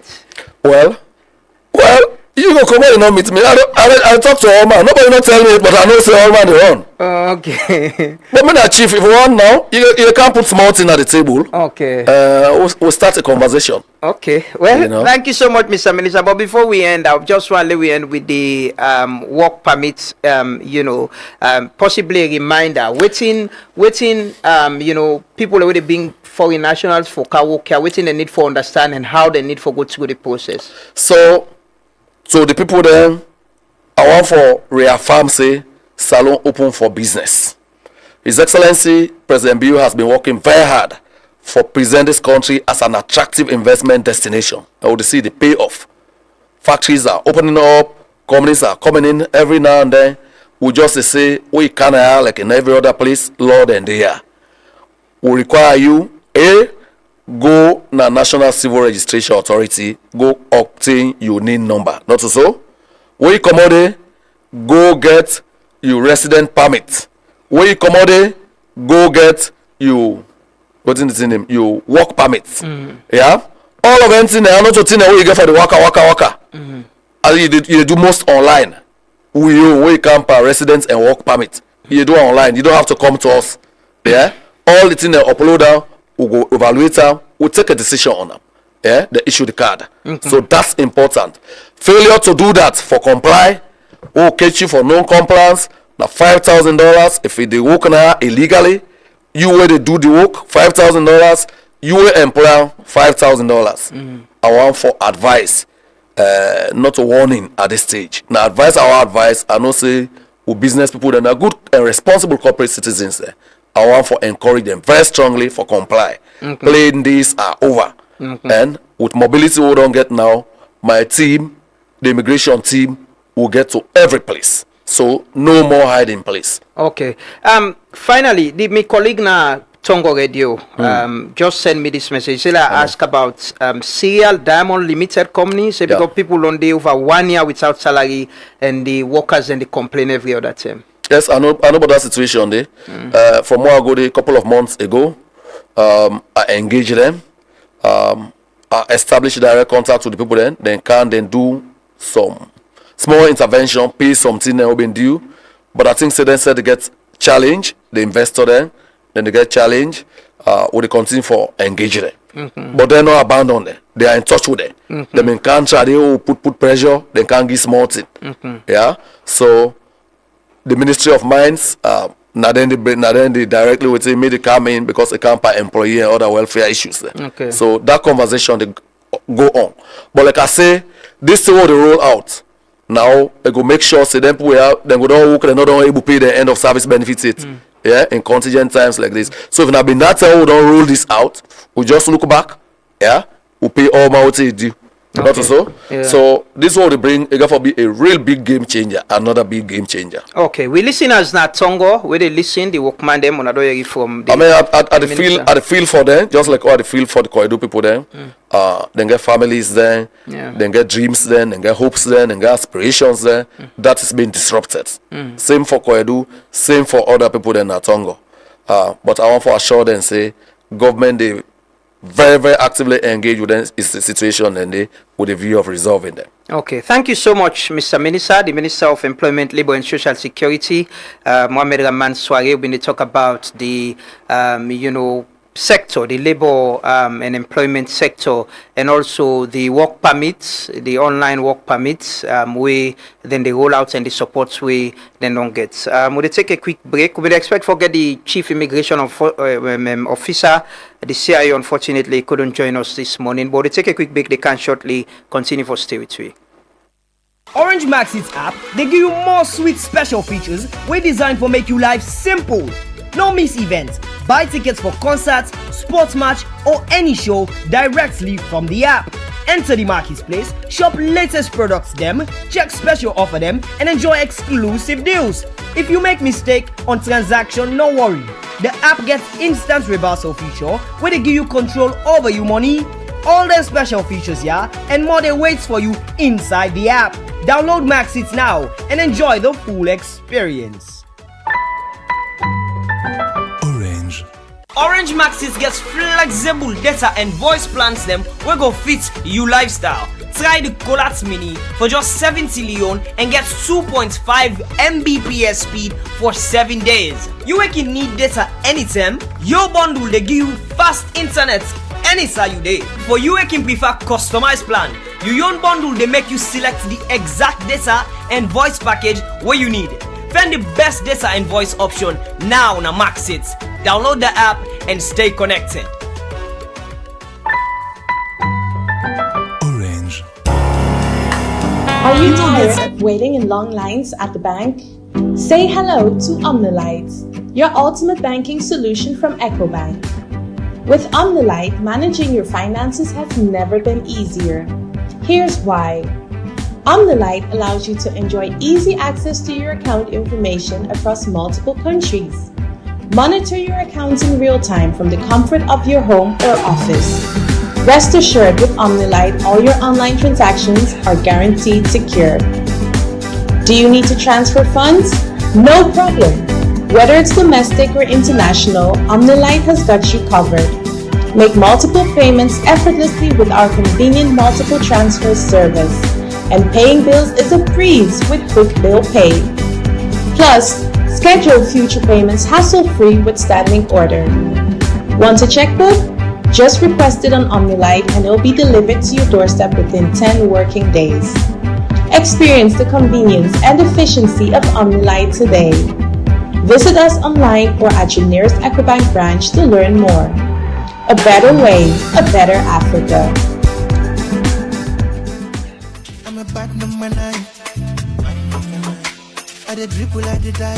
Calon's design they present the king of comedy, the funniest man at salon, comedian faculty. This is the big show where everybody they wait for. The event go happen na Radisson Blue Mamioko Hotel na Aberdeen this year, April 10, and they start 7 o'clock sharp. This year own event gets special title.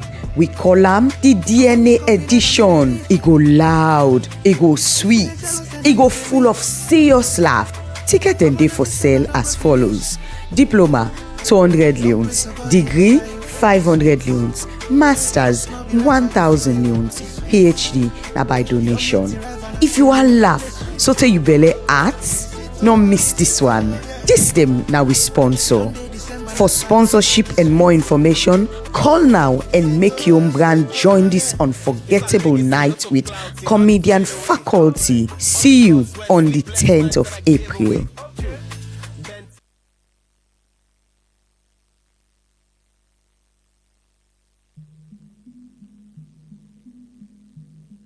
Today, waste management is a real problem.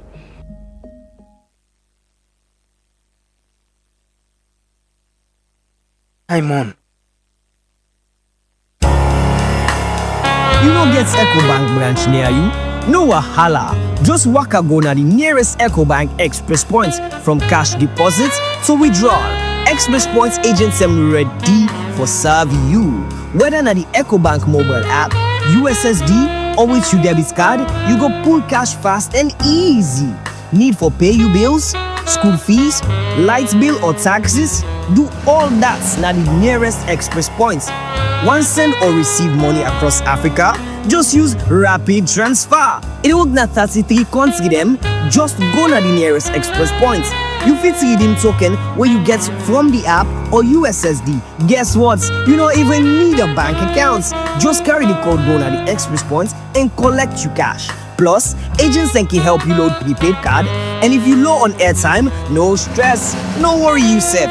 Buy AfriCell or Orange airtime na the same location. This na banking way simple, convenient and close to you domot. EcoBank Express Points, any side you easy. EcoBank, a better way, a better Africa. Respect to all massive and cool. It's been a long time, me been away from home. That's why me come back, the way me sing things and me bring you these conscious reggae vibes. Jah be my guide, Rastafari. Papa, you been tell we say, make we trust the process. But man, it is called the progress of the process. We are in suit and tie, and dirty character. Thief man, they all a thief now, this is them batter. I, Rasta man, me know Eric Cock and Bull, me represent blue, white and blue. That's what me have to do. You meet the water dirty, you know it make it settle. And then you jump beside, you don't dirty and more. Thief man, they all a thief now, this is them batter. Salon they go behind, who that now we go believe. Oh, this na wrong side life, now we dey live so. If they all a thief, who that now we go believe. This na wrong side life, now we dey live so. Sorry, say na sana sana, self say na sorry. Oh, this na wrong side life, now we dey live so. Who say a rata, who that get his character? The cap side life, now we dey live so.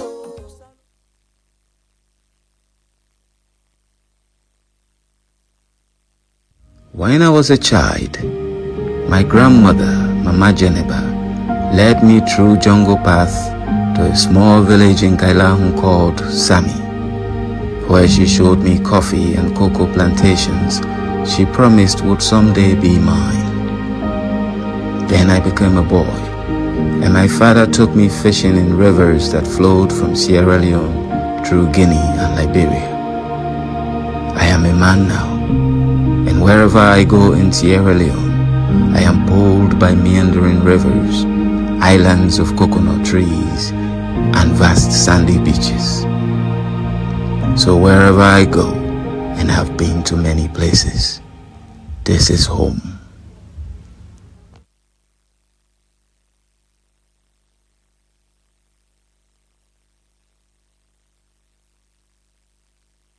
We refer to them as Nova Scotians, but that is a misnomer because they were actually black American veterans who fought for King George of England, not the Washington kind. America was fighting for liberty, but the slaves, those who escaped plantations to join the British Regiment of Black Pioneers, did so on a promise of freedom. One of these black soldiers even took a new name, British Freedom. At the end of the American Revolutionary War, these black veterans and their family members were transported to Nova Scotia. One of their leaders, Thomas Peters, was wounded twice in battle. The black Baptist preacher David George was also with them. The settlers, who received very little of what was promised them in Canada, requested to be resettled in Freetown. The British government and the Sierra Leone Company agreed to sponsor the resettlement program. More promises were made. 20 acres of land for a man, 10 acres for a woman, and 5 acres for each child. Lieutenant John Clarkson, a young naval officer selected to lead this program, would not accept just anybody. He set his criteria based on what he described as common justice, that is, sobriety, honesty, and industry. Those who were lame and could not work for their living, elderly single women, or anyone who was most likely to starve in a new settlement would not be allowed. There was one exception though, a 104-year-old lady who pleaded with John Clarkson to permit her to come and lay her old bones in her native country. On January 15, 1792, a flotilla of 15 ships carrying 1,190 blacks left Halifax. By the time they arrived in Freetown on March 6, 65 had died. Those who survived, including our 104-year-old lady, were battered but grateful to God for bringing them to Freetown, which was now the province of freedom. Well, many thanks to the Monuments and Relics Commission, and thanks to the chairman, Joseph Kaifala, for allowing us to use this content. Like I say, every other weekday, we get for the bring to the short videos here where they teach you about our history, we past, for no how common and no how we they go. Welcome back. Listen to the Truth Morning Devotion. Unfortunately, we not get the Chief Immigration Officer. We've been joining at the program this morning. But yeah, we don't get a conversation with the Minister of Labor, Employment and Social Security. We can bring on for end the show, a video short documentary where Freetown Waste Transformers 2 on waste management at the city. We take that video there, then let's just see. I've been trying to explain yesterday. Let's just see how it looks like. How waste challenge Tanlek na the city. Then we'll come and can close the program. Continue for stay with me.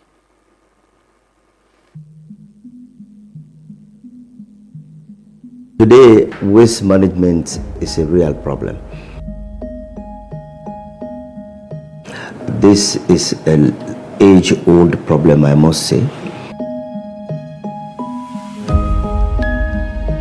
And this problem is showcasing itself in a very, very raw and vivid manner.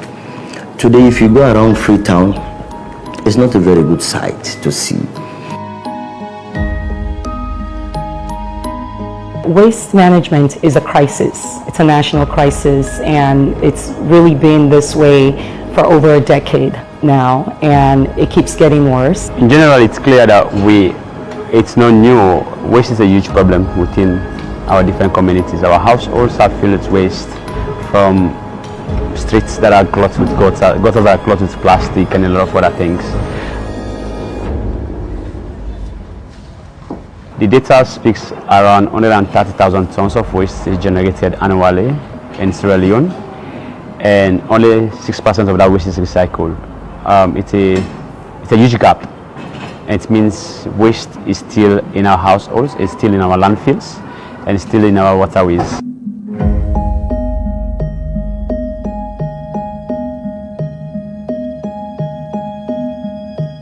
So if we are talking about solid waste, you know, the waterborne diseases, the contamination of water, the mosquitoes, the malaria, all of these things increase because of the solid waste.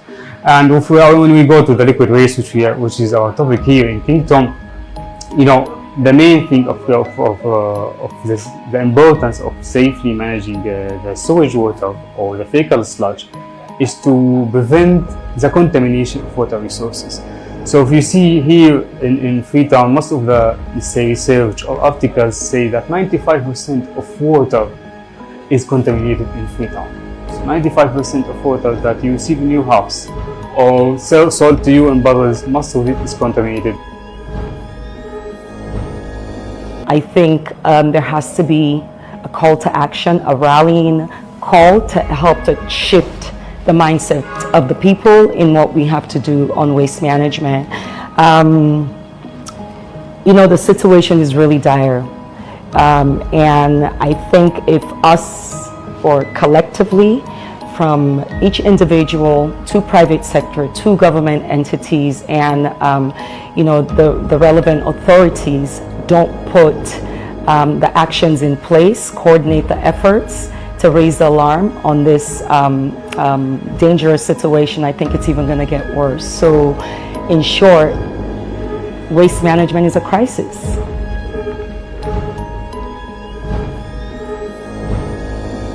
At the heart of all of this, we have realized there's a serious lack of coordination. Coordination at the central, at the local level.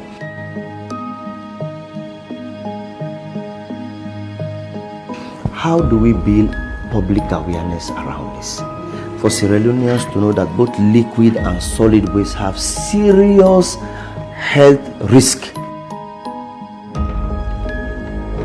It's a serious challenge from an environmental perspective as we continue to see waste collection and management services under tremendous pressure because of the growing population. And it's having direct implications for communities, particularly within urban centers. It's increasing the disease burden. It's also directly affecting air, water, land bodies that we are particularly expected to manage as an agency. For say in Freetown, Sierra Leone, we have open defecation part 2. That is, most of the fecal sludge in Sierra Leone are not treated. The plant only takes about 40% of the total sludge that is being generated within Freetown. Most of the areas in Freetown are hard-to-reach areas, being it slump or up the hills that cannot be accessed by vacuum trucks.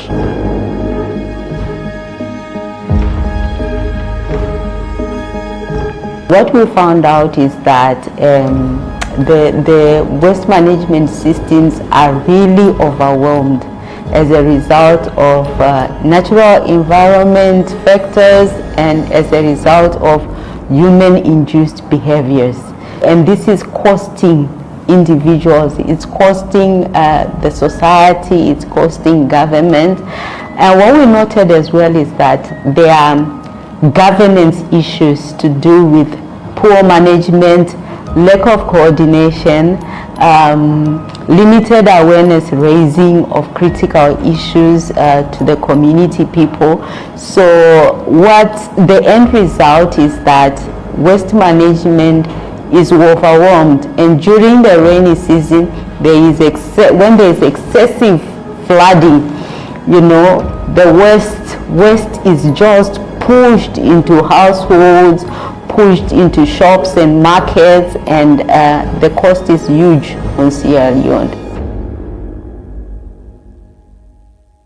This International Day of Zero Waste, I will encourage us all as citizens of Sierra Leone to have a rethink about how we deal with waste. Instead of throwing them away, can we sort, can we store, and have a recycling company take from our homes.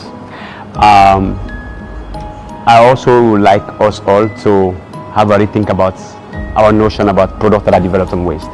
If we can embrace, promote initiatives that are driven from waste, if we all can actually patronize businesses that are developing waste, that are developing products from waste, can actually help these businesses to actually thrive and scale up, and which means they can as well contribute in job creations and many more industries. This International Day of Waste is an opportunity to raise awareness about the risks poor waste management could pose to human environments. It's very important to government. Government is taking appropriate steps to ensure it's addressed at scale. People within communities also have a responsibility, they have a role to play. And we'll continue working together with the private sector, with people within communities, with our NGO friends to ensure it's addressed. Today, as we celebrate International Day of Zero Waste, I want to use this opportunity to tell the world, and more particularly my own compatriots Sierra Leoneans, that waste is a challenge. We as a government and also as a people have acknowledged that waste is a challenge and we have to do something. And doing something means not only government. Government now is working to establish a national architecture to enhance coordination, policy coherence, sustainable financing to manage waste. All of this is what we want to put into the strategy and a policy that we can roll out.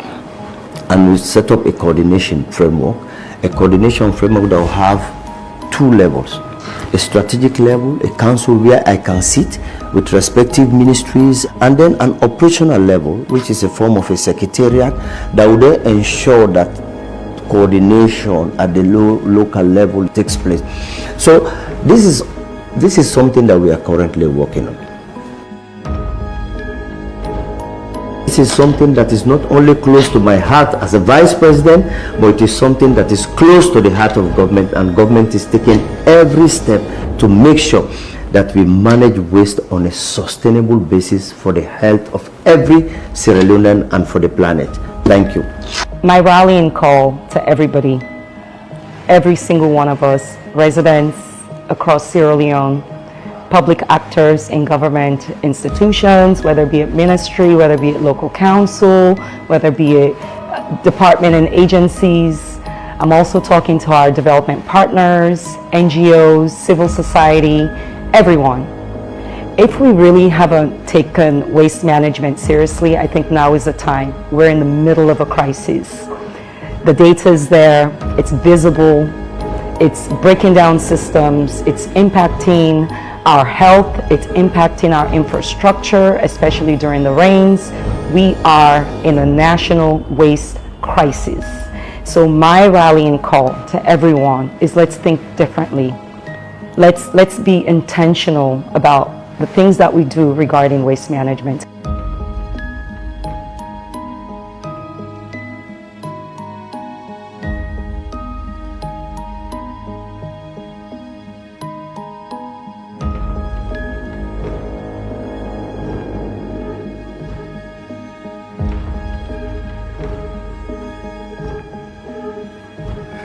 Many thanks to Freetown Waste Transformers. Ami Dumbuya, the CEO, actually. We make this documentary available to we and for make we use them. Like she said, we are in a waste crisis. The Vice President have don't confirm that. The head of EPA gets similar sentiment that we need to do better. And hopefully we go do better. This is not Freetown, not to other side. These are our cities, and we all need to put efforts together and make things get better. We go to bring on more highlights about things where they happen. But like I say, inside this month, we want to celebrate Sierra Leoneans, individuals in public service, in the private sector.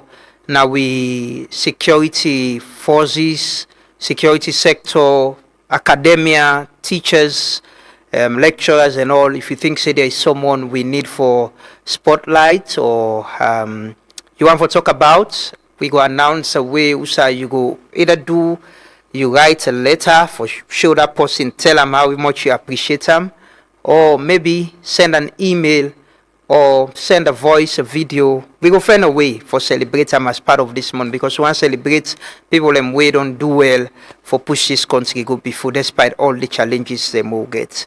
We're going to bring on more plans and more things about this independence celebration. We just need to celebrate. You know, we're people, there are challenges all across the world, but there are things we can celebrate, especially ourselves. There are people we don't sacrifice for teaching in this country all their life. People that we don't serve in the military and the police all their life. We need to celebrate them. So we go announce them ways and how we go do them. But now then the program for today. Many thanks to we guests and we join with. Thanks to all our viewers and listeners we join with this morning. Thanks to my colleagues and the technical and production team. And as always, for God and country, serve with conscience, be honest, sincere with yourself, try for do everything right and avoid everything wrong, because the true nine they always last. Stay tuned, meet back tomorrow. Have a lovely day. We'll continue the conversation tomorrow, and possibly maybe tomorrow we'll open up the phone line and let's talk to ourselves and how we want for see Salone. Have a lovely day and bye-bye. Continue for stay with Stoots Media. White and blue, that's what me have to do. You meet the water dirty, you know it make me settle, and then you jump beside, you don't dirty and more. Tiffany and Latif, now this is them better salon, they go behind. Who that now we go believe?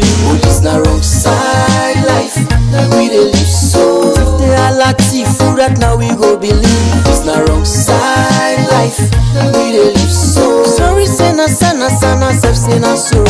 This na wrong side life, now we dey live so. Say a rata, who that get his character? You capside life.